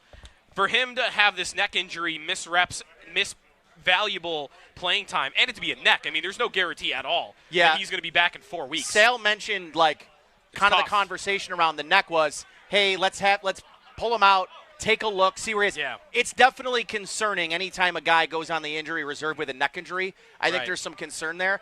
I think right now, Joe, at the cornerback position, I think it puts added pressure on the return of Maxwell Hairston, because I think at this point, if you don't know what you're going to have in terms of health for Dorian Strong, I think that means that Maxwell Hairston has to come back this year. And I think for me, I was maybe looking and leaning more towards a redshirt season for Maxwell Hairston. Yeah, well, and I think, too, it's both of those guys, Hairston more than Strong, I think, give you an option to play man coverage. To Tre'Davious White, to be more aggressive defensively because you've got a guy that you trust a little bit more to keep up with the more athletic receivers in the league, which I don't think Tre'Davious White has that capability anymore.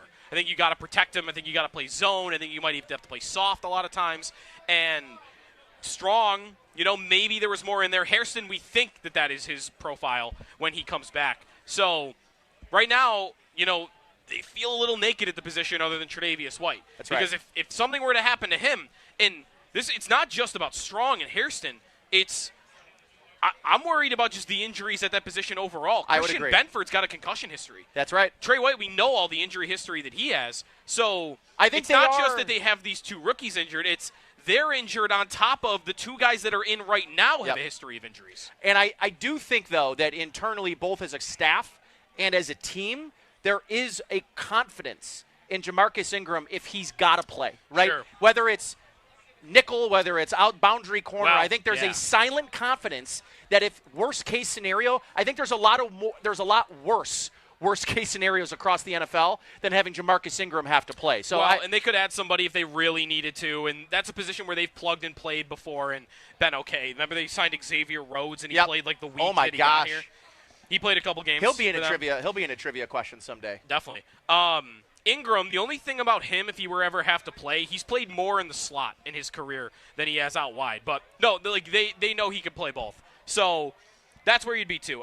It's a disappointing injury because I was liking what we were seeing from him, and I wondered how much more was in there with Dorian Strong. But agreed. Yeah, it's all about Hairston now. It's all about when Hairston gets back and what the timeline looks like for him, and hopefully Tre'Davious White can hold down the fort until then. All right, so before we get you your trivia question, I do want to bring up James Cook, Joe. I tweeted out after the game last week looking at how much this team is leaning on James Cook. To me, it's a new chapter in how the Bills are approaching the running game. Last year, really since James Cook has entered the league, he has been a 35 to 45% of the snaps kind of guy. Yep. They've had a committee in that backfield. And to me right now, there is no question. There is no committee in this Bills backfield right now. It is James Cook and everybody else. And whether it's more Ty Johnson or can they get, and it was one of my keys to the games last week, and they got – did Ray Davis have 1 carry last week? I think it was just the one. And it was on the series that the only series not the only, but the turnover on down series in the second half. Yep. Before the Khalil Shakir stop on 4th and 1. How did that set of downs go? Second down was a Ray Davis run. Third down was a Ty Johnson run. Yep. Turnover on downs. Yes. It's tough for them to show something when they're getting so limited opportunities, but part of that is Cook is just not – he's not giving you the ball. He's not giving them any opportunity to show what they can do because Cook looks so great. So I don't need to force Ray Davis in there. I think really Ty Johnson's the guy. I agree. Ty Johnson is the guy. Take away a little of James Cook's load early on because you think at this pace, at his size, it's unsustainable for the entirety of the season. Who's the guy you mix in? How about Johnson on third downs? How about Johnson on short yardage situations even? He's not bad at that. I think Ty Johnson's the guy I would like to see them mix in a little more if they were going to do it with anybody. 803-0550, again, the number to get connected with our fans. It's powered by Verizon. Get to your local Verizon store to check out the latest deals. All right, time now for Tailgate Trivia. It's presented by TSE Buffalo. Be the first caller to correctly answer our Tailgate Trivia question, and you'll win a Buffalo Bills autographed merch item courtesy of Total Sports Enterprises Buffalo. All right, Joe, are you ready? I'm ready. I'm not going to give away the answer like I did last week. I apologize. He said it immediately over the speaker after we went to break. But, I assume everyone's signal here is a little it's jammed up, so they won't be calling in. Here's our Tailgate Trivia question of the week. Back in December 2021, the Bills and Patriots faced off. We refer to that game as the wind game now. The Bills lose 14-10 in Orchard Park, nearly 65-mile-per-hour wind gusts in that game. In that game, the Patriots ran for over 200 yards, 222 to be exact, in that game. Although Ramondre Stevenson led the Patriots in carries, he had 24 carries in that game, he did not lead the Patriots in yards. Which Patriots running back led the Patriots with 111 yards on just 10 carries, over 10 yards a carry against that Bills defense in their 14-10 win over the Bills in 2021, the win game? Who was the running back who ran for 111 yards and led the Patriots in rushing? First correct caller, call now, 716-221-4WGR. Again, it's 716-221-4WGR. It's 4947. On tap next on Countdown to Kickoff, Joe and I will take a deeper look at this week's opponent, the New England Patriots. Next on tap is brought to you by Miller Lite, proud partner of the Buffalo Bills. It's Miller time. New England has a chance to kind of make it a race this time around. It's a little bit to me like last year's Bills-Chiefs game, where the Bills had to win that game for the one-seed race to stay alive. Yeah. And New England's – that was no guarantee they were going to still catch them, but it was a race to make it a race. And that's what today is for the Patriots. If they can win, they can at least entertain the idea that this might be something to watch down the stretch, because if they don't, I think the division's over. Yeah, I even think probably with a win in this game for the Patriots, the division's still probably over either way. I just think with the Bills' schedule outlook, if they stay healthy.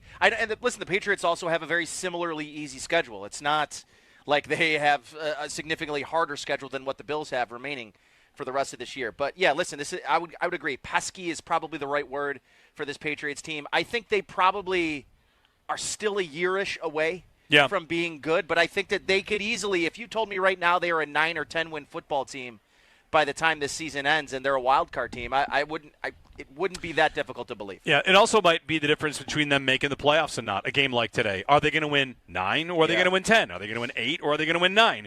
And a win over this Bills team, it would do some things for them. It would also maybe change the conversation in the Bills because whatever, they might appear a little bit more vulnerable. We'll get lots into this matchup.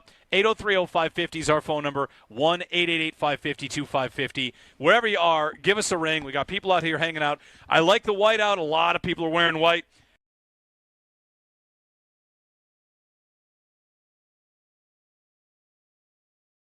Don't agree that this team has a lot of juice. I don't think they've got very good players. I think they're well coached. I think they're going to play in a lot of close games. I think their quarterback's up and coming and really good. Christian Gonzalez, Milton Williams, who's good, he's probably going to play, but he's going to be injured. Yeah, he's a big deal. I don't know where the good players are in this Patriots team. I think that their floor is so much higher with Mike Vrabel. He has raised that floor a lot. And Josh McDaniels. Yeah. Yes. That's a guy who can get it done when you give him a good quarterback. Yeah. There's a lot of ways to do this. If the quarterback switched teams, who would win? The Patriots. Yeah. Yeah. But the Bills might be more competitive.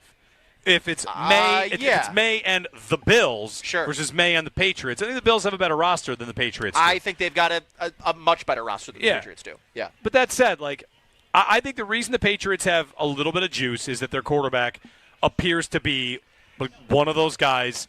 How high could he get? And as you know, how much better a team can play when there's belief in the quarterback. Yeah. And he's the guy making big plays. That does something. I mean, go even back to Josh Allen's rookie season. This is not a good football team. The Minnesota game.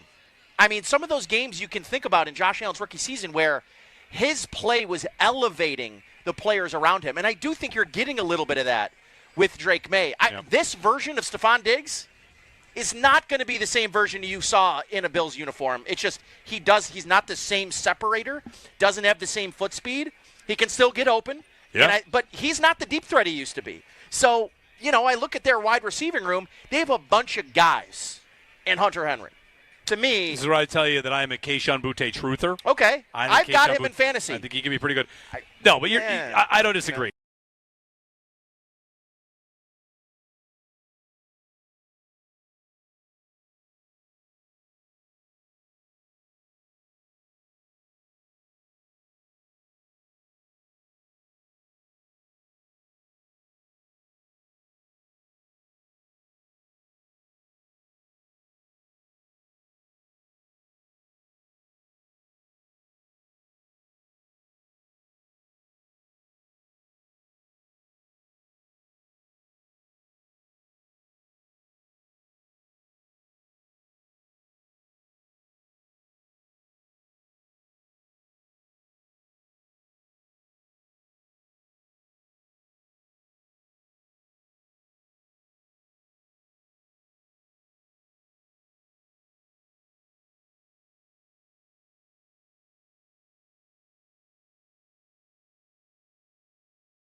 The Buffalo Bills look to be the only unbeaten team after 5 weeks.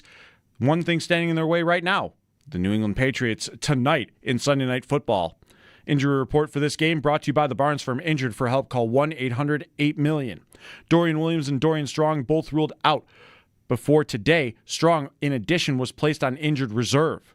4 players questionable for tonight for the Buffalo Bills in Spencer Brown, Matt Milano, Ed Oliver, and TJ Sanders. As for New England, they'll be without pass rusher Clavon Chason, and 4 players questionable for the Patriots in Jelani Tavai, defensive backs Carlton Davis and Jalen Hawkins, and defensive tackle Milton Williams. We've got pregame coverage of Bills and Patriots all day leading up to the 8:20 kickoff from Orchard Park, New York, with Chris Brown, Eric Wood, and Sal Capaccio on the call from the Northwest Bank broadcast booth right here on the Buffalo Bills radio network. 4 games going on right now. The Cardinals all over the Titans, 21-6. It's halftime between the Buccaneers and the Seahawks. Tampa holding a 13-7 lead. The Lions up 14-0 on the Bengals. Meanwhile, the Chargers hold a 10-7 lead at the 2-minute warning against the Washington Commanders. This update is brought to you by Fiegel, Carr, and Joyce, your border attorneys. I'm Derek Kramer for the Buffalo Bills radio network. Let's get another look at traffic. As you're trying to head to the stadium, let's hear the latest and what Neil McManus has for you on your drive-in. Well, as the countdown to kickoff continues, we are still dealing with a nice traffic day out there. Those late kickoffs will do that. Gives people plenty of time to get to the stadium. Heading down the 90 westbound, you're going to slow down a little bit right around the 400 as you approach the 219. 219 itself, though, southbound, doing well. No delays there. A little bit of a slowdown if you're using Route 5 right by the Ford plant there. Little touch and go, but nothing too dramatic. The big slowdowns, of course, right around the stadium, Abbott, Southwestern, and Big Tree. Your stop and go through all that area. California, quite congested right now, heading from Mile Strip down to Southwestern. And once again, taking a look at those border crossings for fans coming into the U.S., the Peace Bridge, a long wait, 33-minute estimate right now. Rainbow Bridge, 28 minutes, and Lewiston-Queenston, projected 24-minute wait at this time. Your drive to the stadium being brought to you by Paddock Chevrolet. Score big with new Chevys and quality pre-owned vehicles from Paddock Chevrolet. In WBEN Traffic Command, I'm Neil McManus on the Buffalo Bills Radio Network.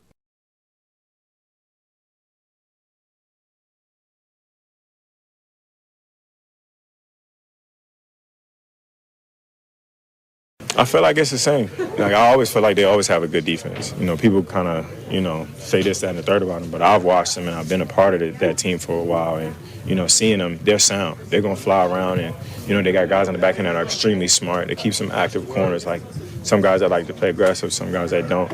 And that interior, Ed Oliver is a game record if you let him. You know what I'm saying? So, and you got some guys on the ends, so like, they just always had a good team, and it's a really, really good coach team.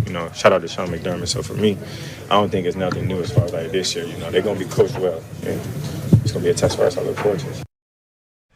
All right, there's Patriots receiver Stephon Diggs. Patriots receiver Stephon Diggs got a weird ring to it. Countdown to Kickoff is presented by Northtown Automotive. Whatever you're looking for, you'll find it at Northtown. Let's congratulate our Buffalo Red Zone Tailgate Trivia winner, Rose from Elma. Answering the question correctly, it was Damian Harris who led the Patriots back in 2021 in their 14-10 win-game win over the Bills here in Orchard Park. 10 carries, 111 yards in that game against the Bills. Former Bill. Very brief. Cup of tea. Almost as brief as Xavier Rhodes. That's true. Not far off. He broke that big one in that win game. That was it. That was really, that win game. That game, the 3 weeks in between that game and when they met again in Foxborough and then the playoff game, the perfect game, that month and a half, I want to say that's as much fun as I've ever had in a rivalry with the Bills. Yeah. Because at the beginning it was so maddening, right? The victory lap that Boston took after they won that game was so infuriating. And then to have the Bills go to their building and win it. And remember Diggs, by the way. Yep. Diggs playing a big part in that game. Pointing at all the Patriots fans. Yep. And then to beat them the way they did in the playoffs. Oh, what a month. Yeah, that was a good time. All right, time now to take a look at this week's opponent, the New England Patriots. On offense, Joe, the Patriots rank 14th in total offense, 7th in the air, 25th on the ground. So the Bills at 31st overall defending the run. This isn't a world-beating running attack from the New England Patriots. Three really solid runners. I like Travion Henderson a lot. We'll get to him when we build our parlay later. But this is not the rushing offense that I think is being talked about or maybe has been talked about leading in to this game. On defense, Joe, 16th in total defense, 26th against the pass, 3rd against the run. Here are a couple of notes for the Patriots entering this game. The Patriots are 8th in EPA per play on offense, 4th in EPA per pass play. They're also 28th in sack percentage. Drake May takes a sack on over 8.5 of his dropbacks. The Patriots are 10th in third down conversion, and Drake May leads the NFL in completion percentage. So, again, an offense that I think coming into this game, there's a lot of talk about the three-headed running attack in the backfield, but this is a passing attack and a running attack, to me, that's led both by a quarterback, Drake May. Yep. The thing that is very interesting about him this year is that he is taking sacks, because that was not the case last year. Right. He was showing mobility. He was showing maybe pretty the worst poise. offensive line in football last year. Really bad offensive line. Yeah. Could just be a couple of games, limited sample size. But so far this year, pressure to sack rate in the NFL for quarterbacks. How often do you take a sack when you're pressured? So far this year, he's second worst in the National Football League. So I don't know if that'll continue. He's athletic enough that you might think that he'll get away from it, but could be a big Joey Bosa game. Joey Bosa has kind of been the opposite of that. He has been getting close and has not quite been able to bring the quarterback to the ground. So we'll see. If May is going to continue to take sacks when he's pressured and Joey Bosa is going to be able to get pressures, maybe this is a game you finally see him have a multi-sack game for the Bills. I'll tell you what, Joe, a guy that hasn't really gotten close to start this year, Gregory Rousseau, only a half sack on the season, 7 total tackles for Gregory Rousseau. A very slow start to the season for Rousseau, who obviously got paid the big contract this offseason. Yep. I do still feel, Joe, it's a matter of time, but it's been a disappointing start to the 2025 season for Gregory Rousseau. Yeah, you want more of an impact. $25 million, right, or right about that. You want sacks. You want more than just, hey, this guy's a really good edge setter, really good run defender. He's going to be consistent in all aspects of that play. And even, pressure rate's not that bad for him. Talking about some of those stats, it is down from last year, but it's not like it's terrible. But you want more. You want game-changing plays. You want him with his height to be able to bat balls at the line of scrimmage. Right. Haven't seen that this year One yet pass either. deflection. That's so, it. Yeah, there's a couple of elements that you want more from Greg Rousseau. Today, I'm curious to see what the matchup will be with him and if he's going up against Will Campbell. I think you'll see a lot of Joey Bosa on Will Campbell. Joey Bosa on Will Campbell? Yeah. All right, then on the other side, maybe that's where Rousseau can finally get a couple. I feel like last year in spurts, you saw really high-level play from Gregory Rousseau. I'm even thinking back to the preseason game against Pittsburgh, where he has, 2.5 sacks in that preseason game against Pittsburgh, and we have not really seen that play-in, play-out. Yep. His size, and if nothing else, his size and athletic ability hasn't really been yet on display this year. And, of course, to me, everyone should know, he is the edge setter of the 2 defensive ends in the scheme. Right now, Joey Bosa is kind of being relied upon to get after the passer. He's got 2 sacks on the season. He's top 7 in pass rush win rate, and I think top 10 in pressures. So Joey Bosa is getting the job done on the other side of Gregory Rousseau, but I think Rousseau has to start getting home. And I think for me too, Joe, we talked about this with Jeremy a little bit, is one of the things I'm curious about is when Michael Hoyt comes back off of suspension, is that when we will finally see, year 5 into Gregory Rousseau's career? Yeah. How little they've used him as an interior pass rusher on third down. When coming out of college, Rousseau, that was kind of his game. It's what got him double-digit sacks in college, was rushing the passer from inside. And I think when you get Ed Oliver healthy, you get Michael Hoyt back from suspension, maybe we get to see Bobby Babich and Ryan Nielsen play around with how this team rushes the passer, how they window dress a little bit along the defensive line. But for me, if it's not coming from the edge, Joe, it better come from the interior when and if this team gets Michael Hoyt back and he's as good as he looked in training camp. Yeah, I wonder how much of that will not come until Michael Hoyt's available and whether they'll start playing around a little bit more with Rousseau. I don't know if they'll ever do that. I really wish they would because, as you mentioned, Greg Rousseau in college in Miami had 15.5 sacks in his college career. 8.5 of those sacks were lined up on the edge, and 7 of them were inside. And guess where he played a lot more? On the edge. So on the edge, yes. So by snap, he was getting a lot of production from rushing from the interior. Maybe they don't feel like they have the personnel to do it right now. Maybe they think if Michael Hoyt is the one and they could be more multidimensional, they could switch right after they line up if they want. That obviously won't help them in this game, but of the guys they paid, on the defense. Yeah. Rousseau, Bernard, Benford. Rousseau got the most. And of the 3, he's made the fewest game-changing plays. Yes, I would say, if I'm being honest, though, I think all 3 of them have been underwhelming to start the year. Well, Bernard's been who Bernard is, though, isn't he? Bernard's inconsistent, but he's going to make up for it with, a splash play every other game. Right. And Benford... Isn't that just who he is? Benford was one of, in terms just of EPA per play given up, yards, targets, receptions. Yeah. Benford was top 5 really in all of those things last season. And I don't want to say he's been picked on early in this season, Joe. But it has not been the same level of dominance for Christian Benford to start this season. Well, I do wonder how much of that right now is that they're protecting who's on the other side. Are they isoing him up a little bit more? That's a good question, though. I don't have the answers on that. I'm not studying his tape specifically to see if that is being played any differently. You're right. The numbers don't look as good, but that's definitely true, that you would like to see Benford locking guys down a little bit more often. I just have that question of whether it's happening because he's on more of an island as they protect the other corner. And the safeties, right? I mean, everybody you might feel like needs protection in that secondary a little bit other than Benford. All right, on tap next on Countdown to Kickoff, we're going to preview this week's quarterback matchup. Next on tap is brought to you by Miller Lite, proud partner of the Buffalo Bills. It's Miller time, but first it's time for this week's player profile. Bills wide receiver Josh Palmer.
known through the same agency. Got to know him, and we share a lot of the same things. We like playing golf, and just hopefully, he's very down to earth. I like to say I'm down to earth, but he's a great player. Golly, it's fun watching him. He makes some plays, every week that you're like, man, that's pretty cool. So he's the MVP of the league, and sadly to say it's fun to watch him, but we got to play him on Sunday, so a little different mindset.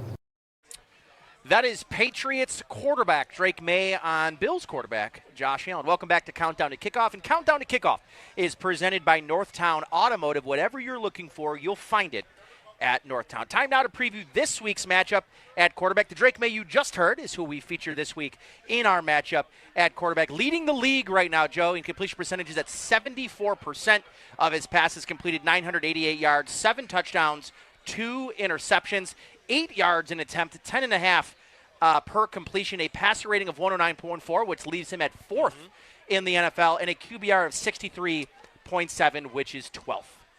You know what I can foresee happening tonight? What's that? I don't know how likely it is. I don't think it's very likely because I think, the Bills' defense has showed some holes. But New England has not really been in prime time, right? No.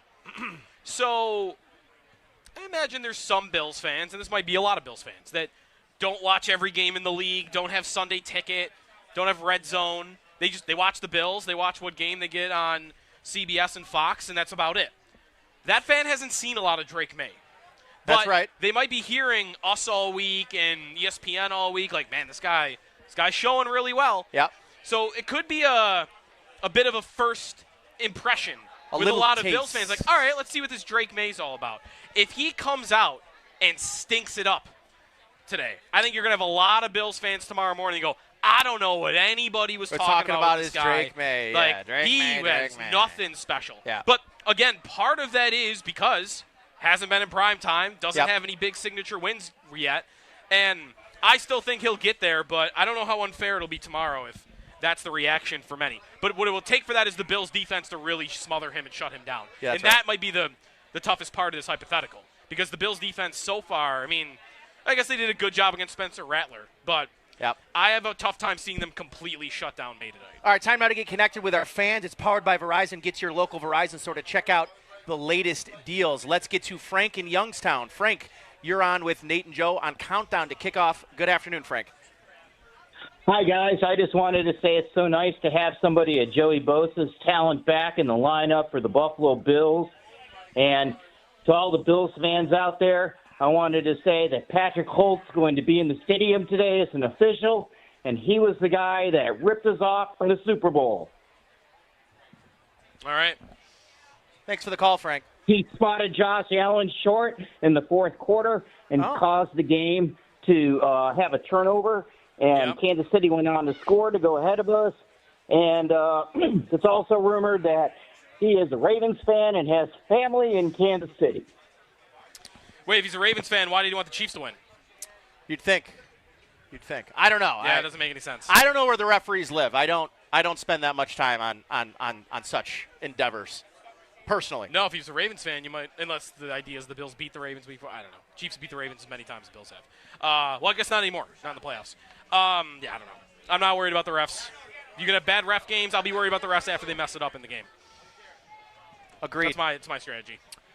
We are outside of gate number 5. It looks like the gates in the lines to get in the stadium are already starting to get jam-packed. We got Sal Capaccio, Chris Brown, and Eric Wood coming on next right after us. Joe and I will then take things back over from the broadcast booth at 7 p.m. as we get you ready for this 8:20 Sunday night football matchup against the New England Patriots. And, Joe, before we break and go do our thing here, what's one thing in this game from the Patriots' perspective, outside of Drake May, you look at this team and you say, that's a guy you can't let beat you. For me, I think I like Hunter Henry. I was going to say Travion Henderson, but he hasn't done it yet. Hunter Henry is probably their most consistent pass-catching target outside of, Stephon Diggs. It's funny. I think I do want to say Travion Henderson. But, right, the question is not about, even to me, like how good he is. I think he shows to be pretty dynamic. I think he looks dangerous with the ball in his hand. The problem is Mike Vrabel just doesn't really want to put him on the field. Yep. And that was even, see the weird comment this week about James Cook? Vrabel talking about James because, man, if we had a guy like that, we'd use him in practice to emulate James Cook. Yep. What are you talking about? You just drafted that guy in the second round a couple of months ago, and he's showed pretty well so far. Your two veterans ahead of him, Ramondre Stevenson and Antonio Gibson, can't stop fumbling the football. You got this really talented rookie. If he were to play a lot tonight, I would be not afraid of him, but I would definitely respect the threat that Henderson provides. But I don't know New England's going to play him. For some reason, they don't trust him, even though the two guys ahead of him are less trustworthy. Sal Capaccio talked about this, about Travion Henderson. One of the kind of like big things about him coming out of college was how NFL ready he was as a pass blocker. Yeah. It has not been as good. I don't think they trust him as much as maybe a lot of folks, myself included. He was kind of touted as the best pass blocking running back coming out of the draft. But does he fumble? Not to the tune that that rush defense. I mean, the Bills' rush defense is on. You know, that's a question for tonight. On their really heels. Bad numbers. Yeah. The Patriots runners all get pretty good numbers. In the last 3 years, Ramondre Stevenson, the number 1 running back in the league in fumbles. Antonio Gibson, number 4 in the league in fumbles. 2 of the top 5 running backs in the league in fumbles, playing against a defense that loves to hunt for turnovers. So that's a good battle tonight too.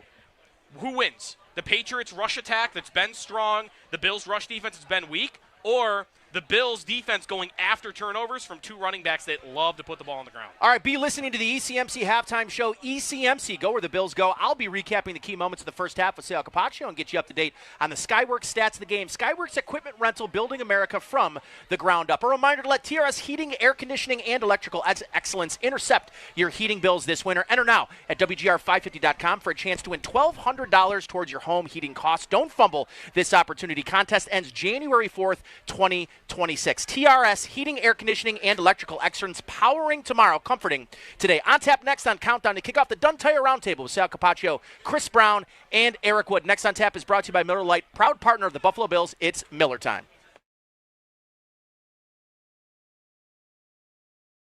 Here's something for you. The Bills have some practice squad elevations today. Yes, they do. And a signing. And a signing. Yes. Jimmy Charlo signed to the 53. He is on the active roster. And Dorian Strong to IR with a neck injury. So these are some depth moves. Not everybody in every tailgate lot knows who Dorian Strong is. Like, Bills fans are pretty smart, but like, he's filled in for Tre'Davious White. He's a rookie, 6th-round pick. He's been pretty good for them, right? 6th or 5th? I always mix up where he went. I believe he was the 6th. Okay, where's Jordan Hancock? He was 5th, 4th. Yeah. Whatever. He's a draft pick. Yeah. They had a bunch of 5ths. Anyway, do they need to make a trade for a corner? I don't know if they have to make a trade. They got to do something. They might have to make a trade for a corner. And the other thing I want to say is, with the other elevation to defensive tackle, which we'll get into here as well. Let me pull up the exact list of moves here the Bills have made. So they elevate Zion Logue and Fedarian Mathis on the defensive tackle. Maybe this is we'll see what happens with Ed Oliver. But the Bills' injuries on defense and the number of issues that have popped up on defense are really going to test my own promise, which is I promise not to think too much of what this defense is until week 10. Okay. They're missing so many pieces. And now Dorian Strong looked like a nice piece of depth that would be there to fill in for Tre'Davious White, and they were swapping series. Yeah. So take that for what it's worth. They're getting the young guy reps. If he ends up being better than Tre'Davious White, now he's your corner too. And now he's on IR with a neck injury that's been, I guess, lingering, and it's been an issue for a while. So now I'm at Benford, Trey White, and then who? Because Max Hairston's on IR still. Yeah. He wasn't moved off IR. Dorian Strong's on IR. I mean, Jamarcus Ingram. I actually like Jamarcus Ingram as a player. I do too. But from a depth standpoint at corner, you are really testing it. Are you not basically right back to where you were last year with the concerns in the defensive back room?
You ready for an 8:20 p.m. kickoff between the Buffalo Bills and the New England Patriots with Chris Brown and Eric Wood calling the play-by-play from the Northwest Bank broadcast booth. This countdown to kickoff is presented by Northtown Automotive. Whatever you're looking for, you'll find it at Northtown. My name is Sal Capaccio. I'll be down on the field tonight, but right now standing in front of a great crowd here, us outside the Bills store across from the new stadium. It is Bills Patriots. Let's get after it, everybody, today. Getting ready for a great night tonight inside Highmark Stadium. There's still a lot of people out there coming to the stadium, so let's get you a traffic update. Your drive to the stadium is brought to you by Paddock Chevrolet. Score big with new Chevys and quality pre-owned vehicles from Paddock Chevrolet. With a look at your traffic, here's Neil McManus.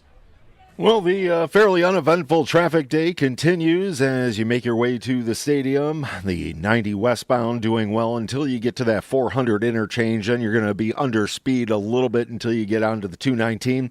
Route 5, you'll experience a little bit of a slowdown as you approach Woodlawn. The 190 wide open and the 219, as we said, moving along quite well. And, of course, it will be slow once you get around the stadium, mile strip, all the way from that 219 exit to Abbott Road, well under speed.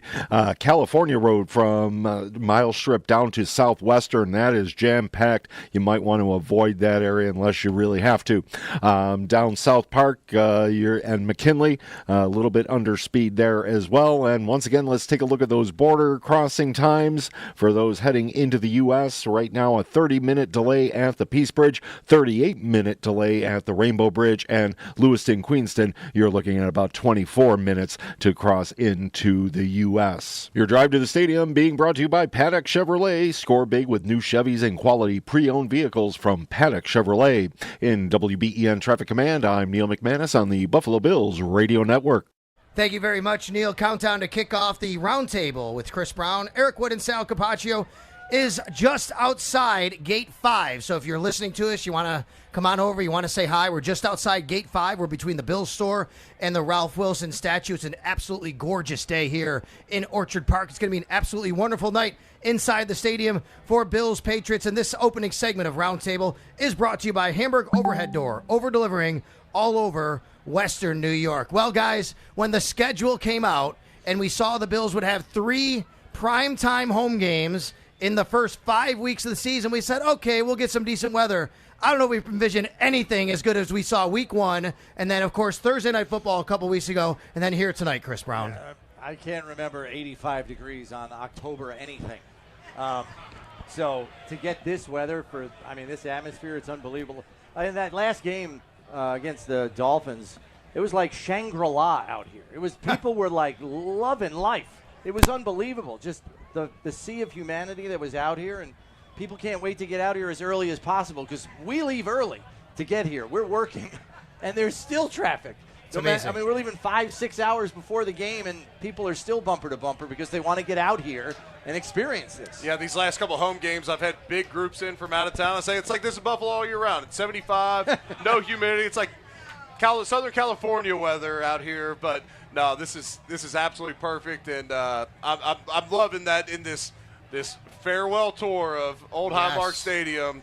You know, at least through these first 3 games, we're getting perfect tailgate weather, in my opinion. No doubt about it, and we're going to have perfect weather inside the stadium tonight, and really a chance for the Buffalo Bills to stay perfect if they win tonight. They'll remain 5-0. Well, wacky week 5 already in the NFL. We saw the San Francisco 49ers upset the LA Rams. We saw the Denver Broncos upset the Philadelphia Eagles. We saw the Carolina Panthers upset the Miami Dolphins. Guys, if the Buffalo Bills win tonight, if they take care of business against the New England Patriots, I want you to do this math, everybody. This is insane to think about. Yeah. They would have a 3+, basically a 4-game lead in the division after only 5 weeks of NFL action. Chris, I don't really know what the record is for winning a division, but I don't know if I've ever seen a team with more than a 3-game lead after 5 weeks, and that's what the Buffalo Bills have a chance to do tonight. Yeah, and I think we knew when we saw the schedule come out that if the Bills could get that win in week 1 against Baltimore, they were going to have a really good chance to rip off some victories consecutively,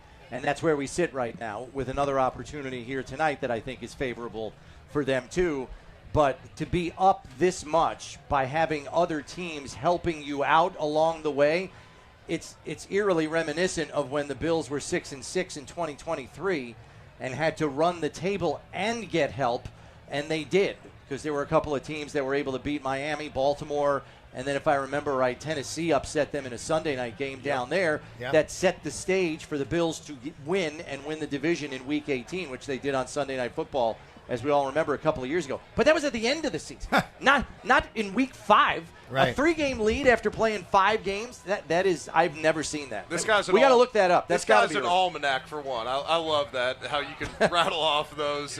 And I mean, it would have taken me 10 minutes to come up with the. I'm not that good all the time. With the second one, the Tennessee one, because we assumed they'd lose that Baltimore game, but the Tennessee one was a surprise, which then allowed us to win that final game down in Miami with the long punt return by Hardy and all that. But we knew coming into the season the Jets were likely going to be in a transition year. They bring in Fields, and you don't know exactly what they had. They looked pretty good week 1, although they lost to the Steelers, and you're trying to kind of figure them out.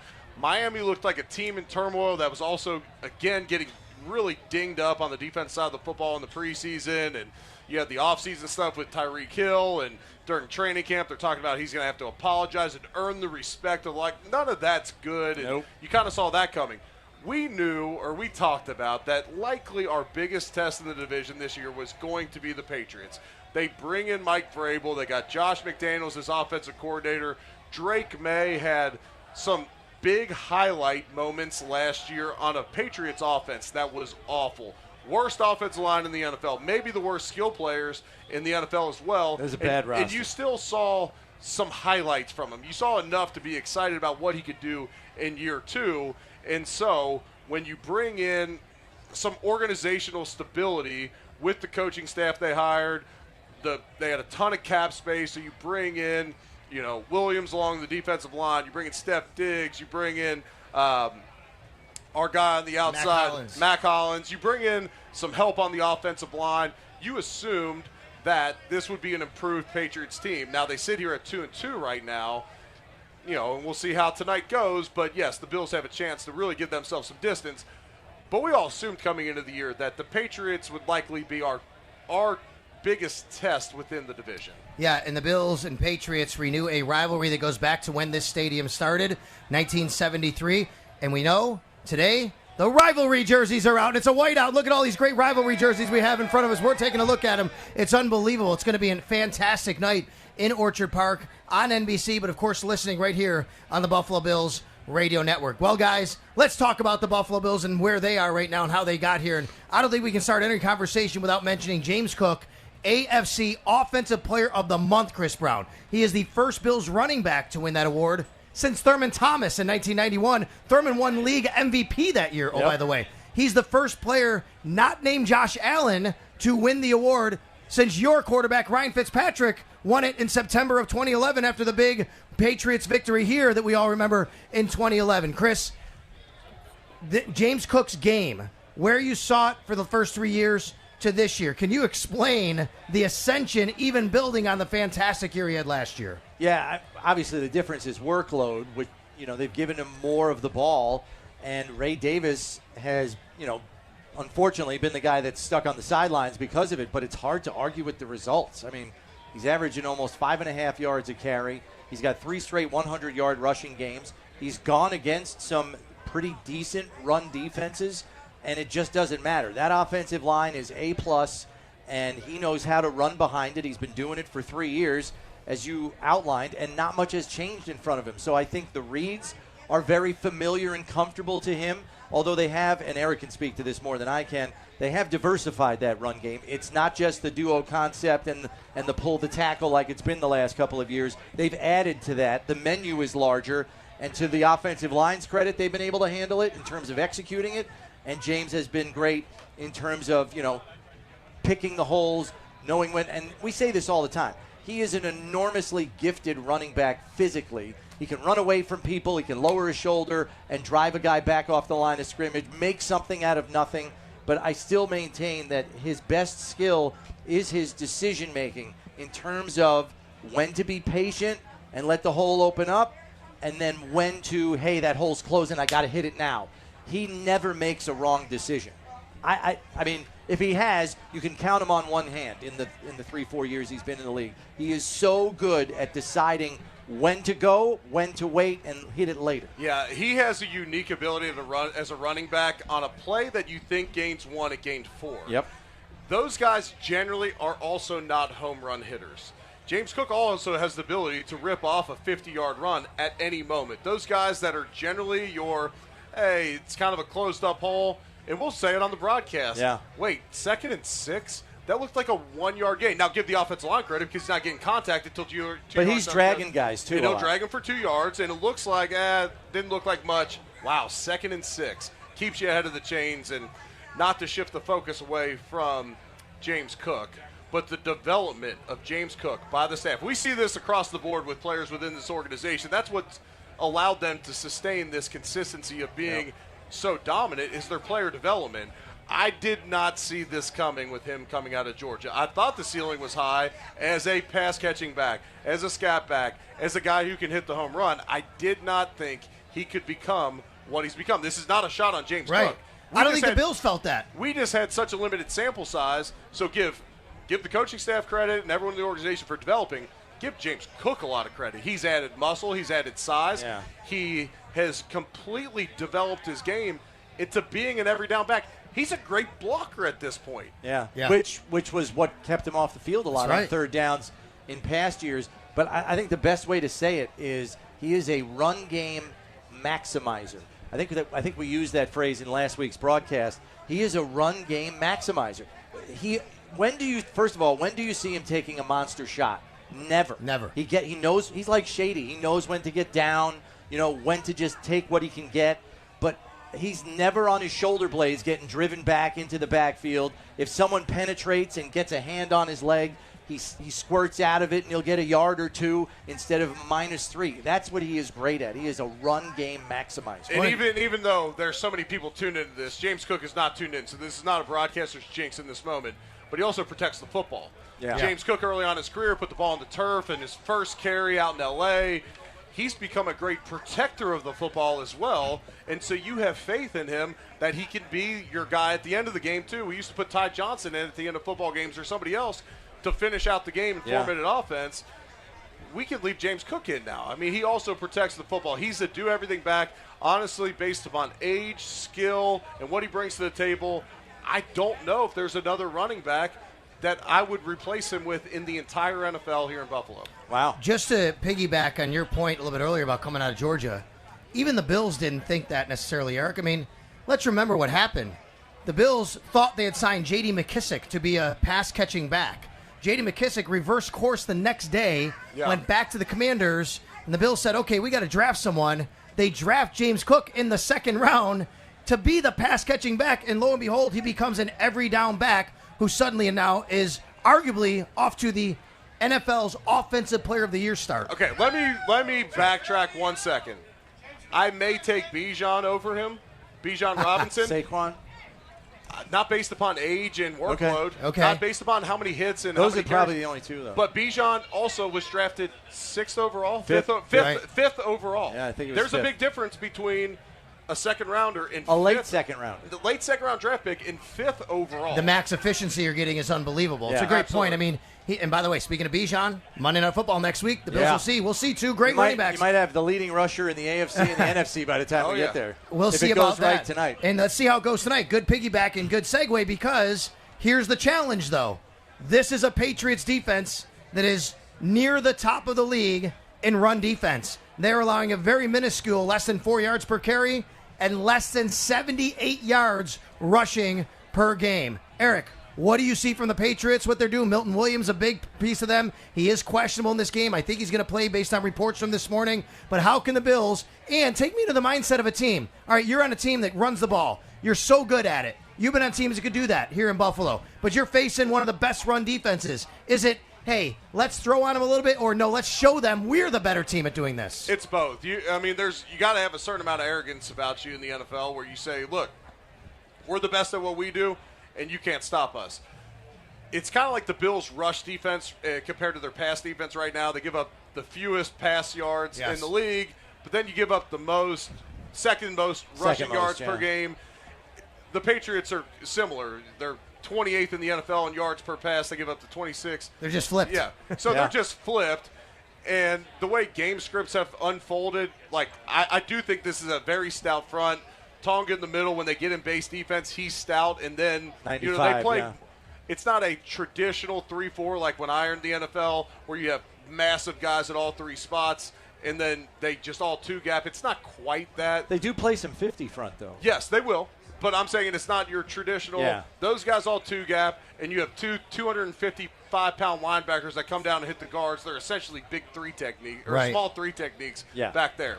It's not that old school style, but they play with enough size and enough big guys up front that they're just tough to move. And they got quality guys across the board, which makes them stout. But then also teams have been attacking them more through the air, and they're getting their production that way. I was going to say they're getting victimized in the pass game. They didn't have Christian Gonzalez the first 3 games. He came back last week from a hamstring injury, and he's back in the lineup, which is important for them. Yep. But they have been victimized in the passing game. So let's just say hypothetically the Bills' run game stubs its toe a little bit in the early going here, and the Bills want to put a charge back into their offense. It's a pretty damn good alternative when you got the league MVP and you say, you know what, we're going to use Josh's arm now and throw the ball all over the yard because we're having trouble running. That's a pretty darn good alternative to turn to. Yeah, for sure. And you just mentioned it. Patriots defense, their numbers against the pass, not great. Not nearly what they are against the run. An opportunity for the Bills maybe in the passing game today. And they're even worse when they're in base defense. Okay. 5th worst in the NFL against the pass. You know what that means? When in base defense. 12 and 13, Eric? Expect to see a lot of 12 and 13 personnel, which we've seen a ton from the Bills this year. Another Kincaid game. That's not going to be anything new, but I feel like I'm previewing my keys to the game each week. But I think you can attack the middle of the defense for the Patriots, especially when you get them in base defense. Yeah. And so, okay, we're going to get big.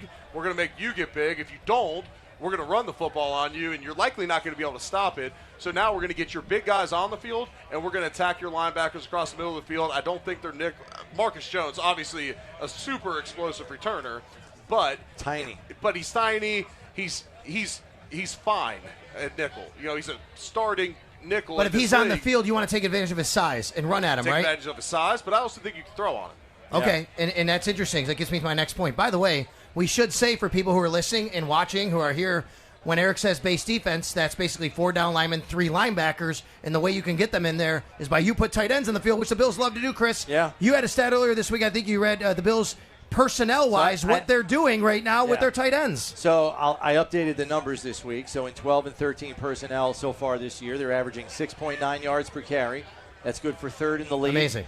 And then Josh Allen is 11 to 13 passing for 184 yards and a touchdown. So even when they don't run out of that power formation, they're efficient and effective. So, yeah, I mean, have fun with that personnel grouping when they bring it on the field. And listen, I mean, he's not going to win Rookie of the Year, but I could make an argument that Jackson Hawes has been one of the most impactful rookies on his team for the role that he's playing, Eric. Oh, for sure. I mean, he's getting a ton of snaps for this Bills offense. In this everybody eats and we rotate so much personnel, he's getting such a high share of the percentage of plays per game.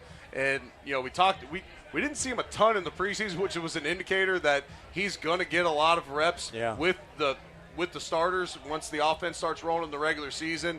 He's an excellent blocker. I think he's an underrated receiver.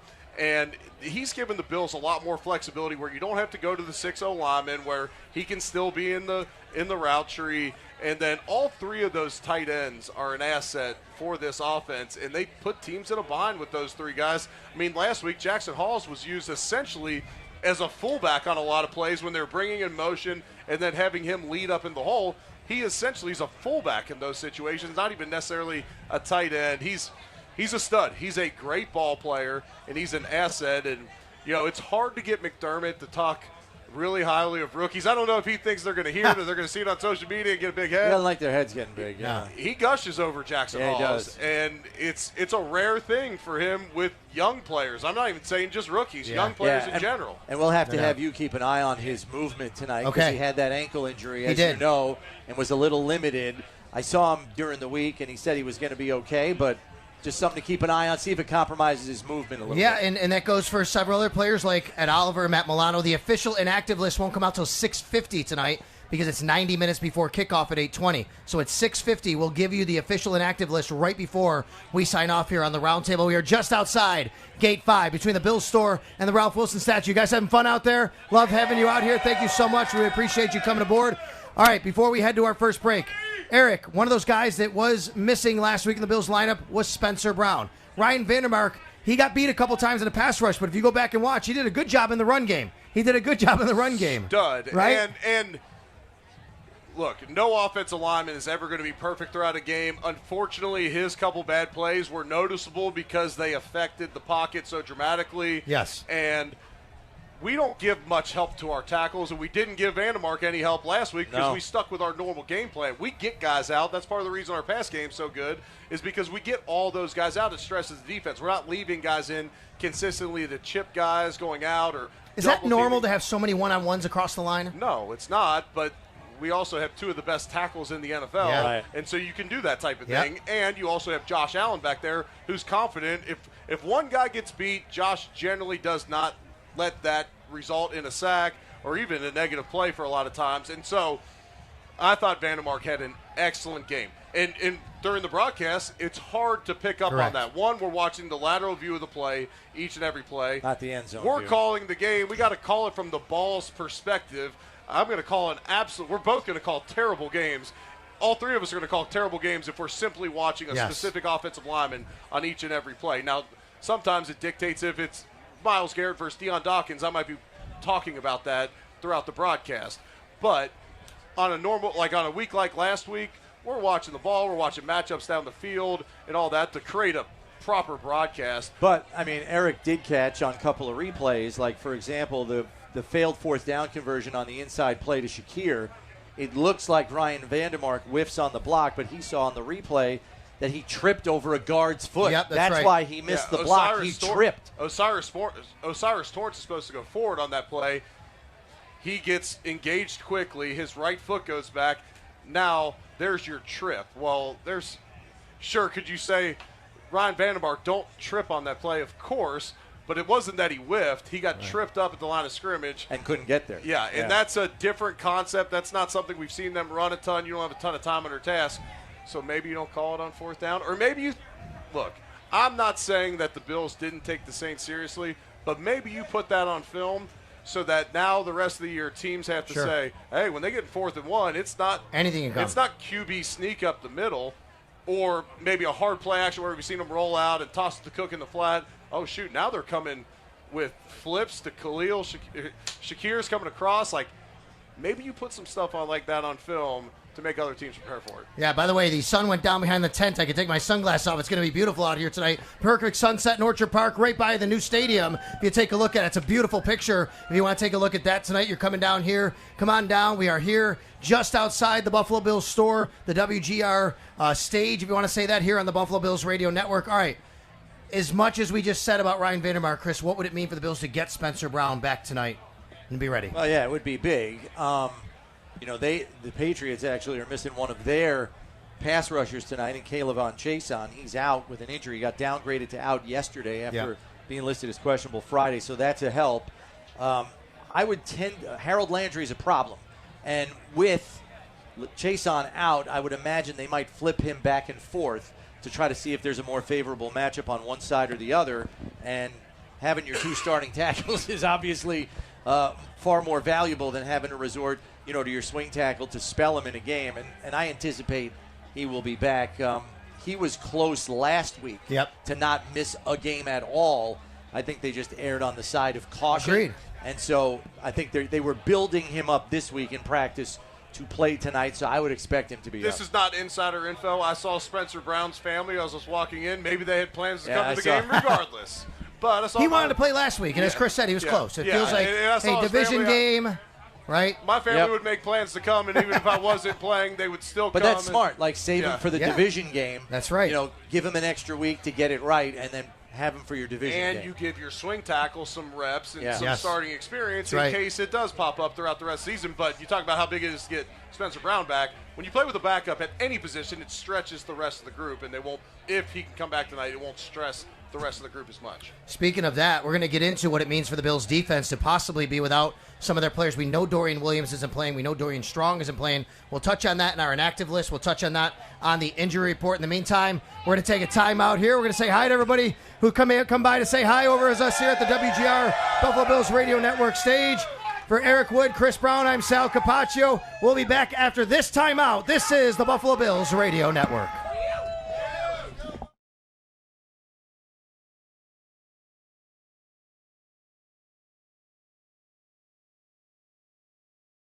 Here's something. So these are some depth moves. Not New England has a chance to kind of make it a race this time around. It's a little bit to me like last year's Bills-Chiefs game, where the Bills had to win that game for the one-seed race to stay alive. Yeah. And New England's – that was no guarantee they were going to still catch them, but it was a race to make it a race.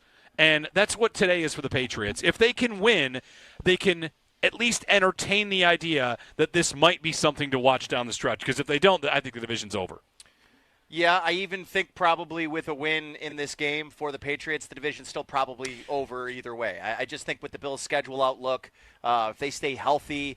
Listen, the Patriots also have a very similarly easy schedule. It's not like they have a significantly harder schedule than what the Bills have remaining for the rest of this year. But, yeah, listen, I would agree. Pesky is probably the right word for this Patriots team. I think they probably are still a year-ish away from being good, but I think that they could easily, if you told me right now they are a 9 or 10 win football team by the time this season ends and they're a wild card team, it wouldn't be that difficult to believe. Yeah, it also might be the difference between them making the playoffs and not. A game like today, are they going to win 9 or are they going to win 10? Are they going to win 8 or are they going to win 9?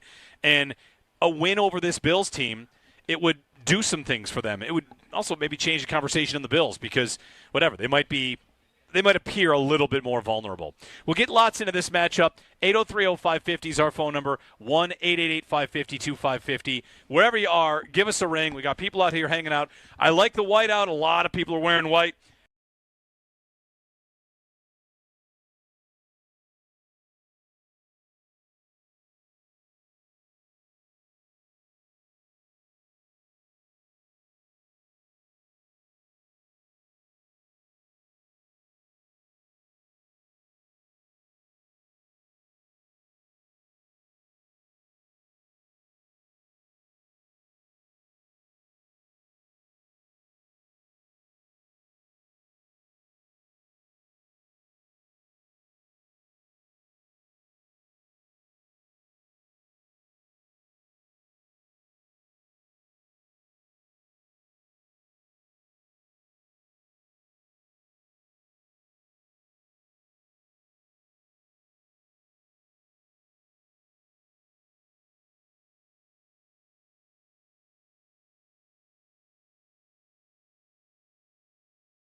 Great time right out here just outside the Buffalo Bills store.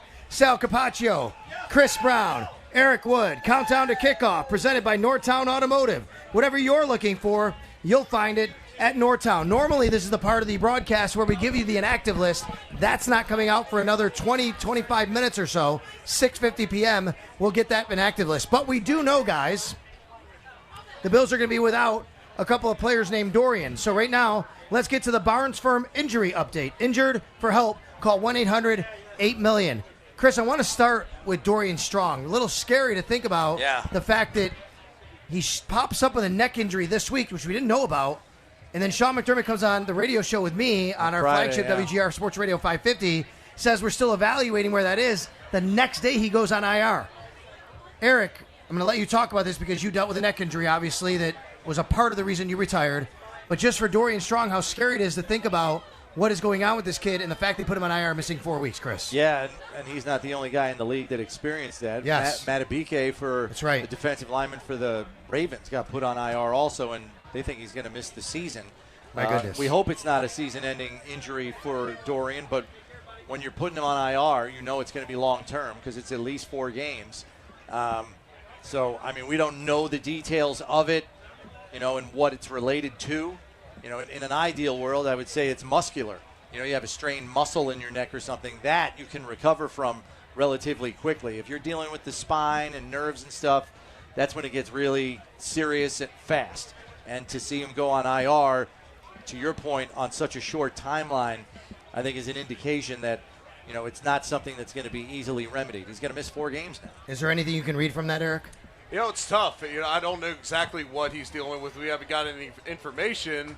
The fact that they were working him in last week and they said it wasn't a Trey White thing and they worked him in the game just to get him some reps, keep him out there, keep him getting some experience throughout the season in case he's going to be called on to play major minutes for this Bills defense. And then he's a full participant Wednesday. We don't know if something happened in practice. We don't know the details. But, yeah, like you mentioned, you said part of the reason, the entire reason my Bills career I want to make sure I say it right. I'll let you say it. No, exactly. It was because of the neck injury. And I played through it the whole entire season and didn't know the severity of it until we got MRIs and x-rays after the season, and it ended my career. And so I'm not sure if it's something that he had been playing through, and then I aggravated it a little bit. Okay, let's take some imaging. Oh, it's worse than we thought. I don't want to speculate because every situation is different. Yeah. Necks are super complicated. Peyton Manning got a neck fusion, but because he was lower in the spine, he was able to come back. Mine was so high that I could never come back and play football again. So with the neck, it's obviously scary. You have to take it very serious because we know there's risks to playing football, and we know that at some point there's likely knee replacements and all of that coming down the line. The neck's a different ball game. You start playing around with spinal cord injuries, and it can be absolutely disastrous. Yeah, that's a quality of life change. Absolutely. And so, you look at guys like Ryan Shazier and those, Yeah. I mean, it can truly impact your entire life. And so we don't know the severity of it. Hopefully, like Chris said, maybe it's muscular. We don't know the severity of it. It's just, it's a little alarming to me how it transgressed throughout the week and then resulted in an IR. And it had to happen in practice, I would think. Well, Sean actually said on the radio program it was something he was dealing with a little bit from the game. Oh. So, but the fact that he did practice in full, Chris tells me, did he re-aggravate something? Yeah, or make it worse. Yeah. Or made it worse, and right? we didn't see him go to the injury tent. No, we did not. No, we did not. And remember, I will say this. He was rotating in the early part of the game. He did not rotate in after Later, that. yeah. Right? And it was really Trey. So we'll get more information. We'll see where it is with Dorian Strong. In the meantime, let's remember the Bills have another corner who's been inactive, Jamarcus Ingram, who you can make active. They also have Dane Jackson on the practice squad, and Max Hairston has been working. He is eligible to start practicing. He's missed his required 4 games. I don't know how you think Sean has sounded about that particular timeline, but that is a guy that we're starting to monitor now, Chris. Yeah, and you may have to accelerate that just out of the fact that you don't have Dorian Strong for another month now. So the 2 kids you drafted to fortify the depth and maybe even start at cornerback are not part of the equation right now. So I guess it's large. Primarily, it's going to depend on where Max Hairston is at physically, mentally. I know he's been in all the meetings, so he's kind of kept up with the changes of the defense as the year has worn on. But I understand they want to bring him along in a certain way. They have a plan and a process for him as they do everything. But you may not have a choice. You may have to start working him back. And I see your point 100%. And if it is an option to accelerate it, and it's not the luxury of, hey, we're healthy, so it's fine. Seeing him out there in the big knee brace, you'd like to see him transition out of that. And all he had a smaller one this week. Did you think that one was smaller? smaller? Or was it the sock over well, it? I'm not sure. Maybe. It was one or the other. The sleeve was over it. The sock was over it. Because I thought the exact same thing. Good. It looked a lot worse a week ago when it was over the sleeve. Yes. Now that it's under I was the thinking sleeve. it has to be smaller if you can pull the sleeve over. It looked a lot better this week, and maybe that's the progression. Hey, we got the full big Don Joy knee brace, and then it goes down to something smaller, and maybe it's, hopefully next week it's a wrap. A lot of guys play with wraps on their knees. And, you can have some little tendonitis. You're going to wear a wrap on your knee or your leg. And so, but to me, with the asset that we think that Max Hairston can be for this organization, to me, bring up a Dane Jackson before you push him past what you think his should be timeline to Yeah, come back. and they wouldn't do that anyway. No, they wouldn't. You do have 2 games and then a bye this week, Right. next week a bye. By the way, the bye does not count as a week for anybody who's wondering.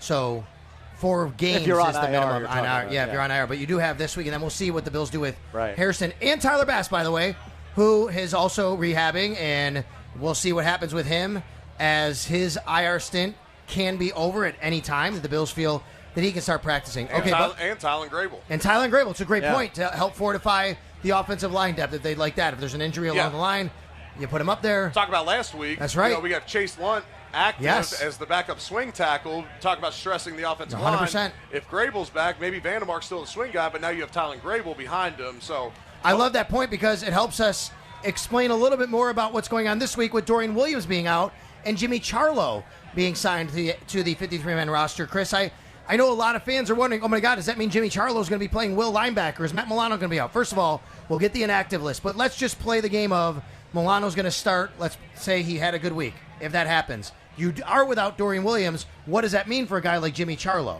Special teams. Yes. I think Shaq Thompson is your third linebacker tonight. And we can talk about Shaq, too, because he's been great in his role. What a great, terrific signing by this team. It Yes. really has turned out to be really, really important. And I was hoping it was going to be the case because I played against Shaq early in his career, and he was a stud. Yeah. Stud. I mean, he hit like he does now. He seems to, at this point of the early stages of this season, have a lot of the same juice that he used to play with. I mean, Shaq was a guy that was fast. He could hit. He was instinctive. Yeah. He got overshadowed by a Hall of Famer, Thomas Davis, Hall of Famer, Luke Kuechly. He's the third guy. He was the first-round draft pick that they brought in. I mean, they had 3 absolute stud linebackers. And he could still play base too because the Bills might do that tonight. So if they play 3 linebackers and Milano's up, which I think he will be because what we saw this week, and Sal and I were actually talking about this with one of his buddies, because Charlo doesn't get elevated from the practice squad. He gets signed to the active roster, and this is some of the juggling, and he takes Dorian Strong's spot. And I think it's because they don't want to elevate Keontae Jenkins a third time and exhaust those so early in the season. So you sign Jimmy Charlo to the active roster, and now you're not using an elevation for him. You're not using an elevation for Jenkins. I think if Milano's out tonight, in addition to Dorian Williams, you're elevating 2 linebackers. Yeah. They only elevated 1 by signing Charlo to the active roster. To me, that says Milano's playing tonight. They did elevate, however, 2 defensive tackles, and one did have Which his is not a good sign. elevations exhausted. That is Zion Logue, Yes. which that means when Zion Logue, this game is over, he goes back to the practice squad. But if they want to use him again, they got to sign him to a 53-man roster contract, and he could stay on the practice squad the rest of the year. And maybe that happens later in the year if they need him. But you do have Larry Ogunjobi coming back, and now that's what I was going to say. Yep, and now you got that. because of that, I wonder what that does. But is that an indication about Ed Oliver? We're going to find out here in 13 minutes, but that could mean something. Or is it? And Eric, you've been in these situations. We kind of don't know. Let's elevate guys in case he can't go, but let's give him all the time to see before we announce the inactives. Yeah, for sure. I mean, it could be a situation where they're working out Ed on the field before the game and seeing how he feels. Game time decision. When you have foot, ankles, knees, I'm not saying that every day is a different day. It's generally an upward trajectory as long as you don't have setbacks. But you show up for a game, and sometimes it just doesn't feel that. Hey, it felt pretty good throughout the week, and today it doesn't feel great. Now, if it's the playoffs, I could go. If you need me to, I will, but I might not be able to play next week. We'll see how all that shakes out. You want Ed Oliver. What we saw in week 1, Ed Oliver, I want that Ed Oliver back whenever he's ready. That's right. But let's not get a minimized version of him for extended weeks to force him back a week early, 2 weeks, whatever that time frame is. Bills Patriots coming your way at 8:20 p.m. That's the kickoff time. Fans are starting to go into the stadium, but a lot of time left here for fans to come out and say hi to us. We're just beyond Gate 5, just between the Bills store and the Ralph Wilson statue here at Highmark Stadium. Sal Capaccio, Chris Brown, and Eric Wood. Let's get you Bills by the numbers. That number is 90. How about Sean McDermott winning his 90th game as head coach of the Buffalo Bills? I mean, an incredible number when you think about, Eric, what it takes to maintain being a head coach in this league, a man that you played for as head coach of the Bills. Yeah, and Sean's taken some criticism from the fans, which every organization around the league, I don't care who the head coach is, you lose a game and it's the head coach's fault. But I just think that Sean, from the day he walked in the building, set a culture and expectations on every player in the organization that has stood true still to this day.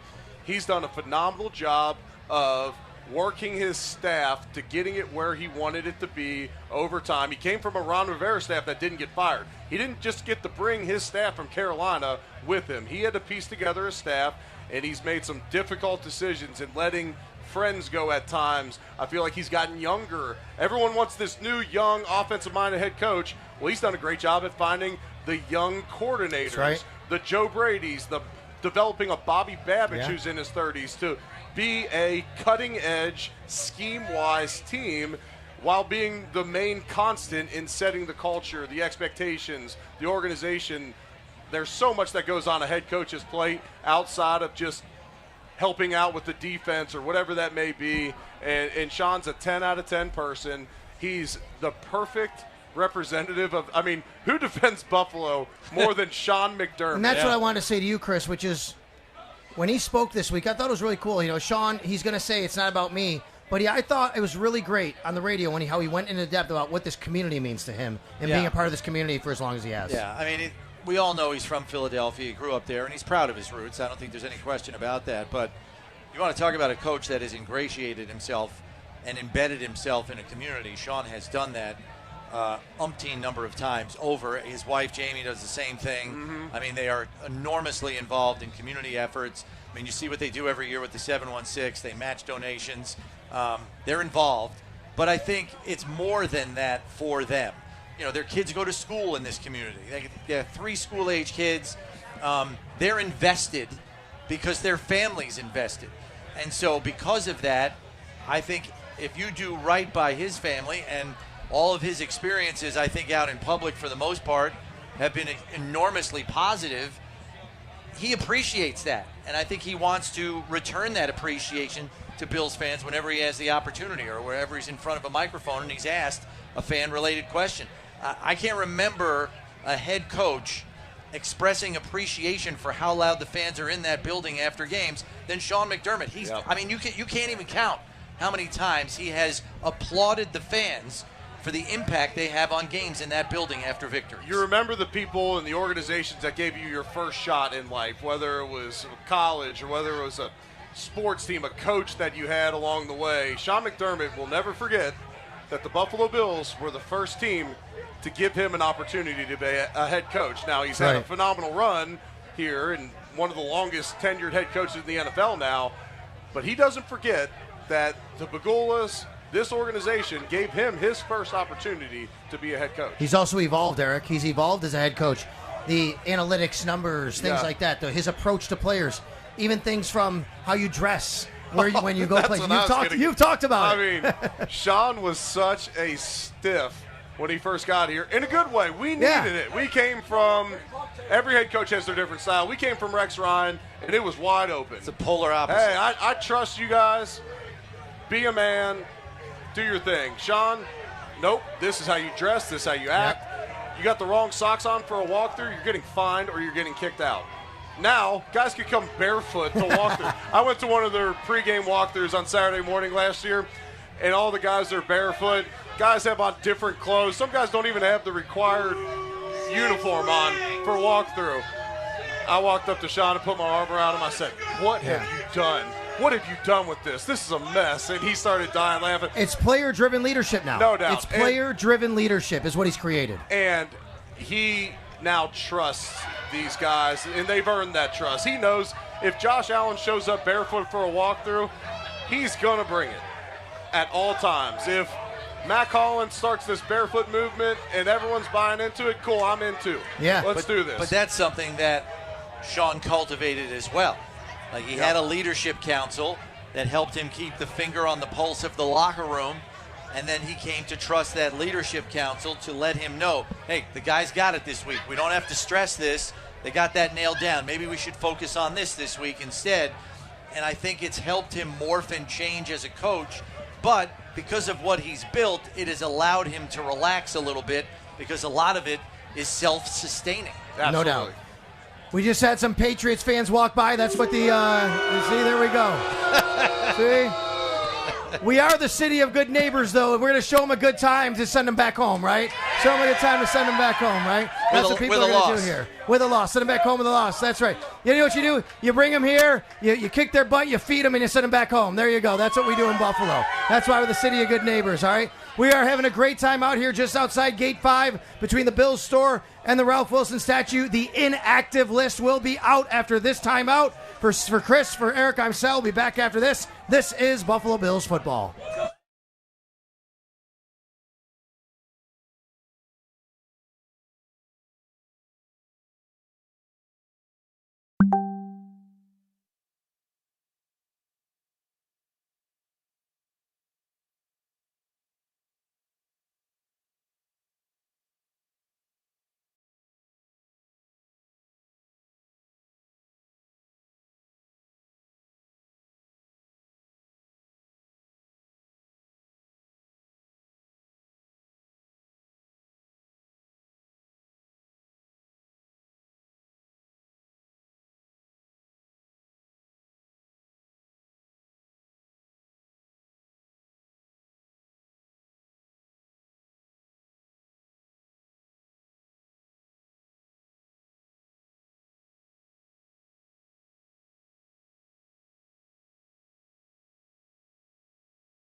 Okay, let's get you to the inactive list. It is out for the Buffalo Bills.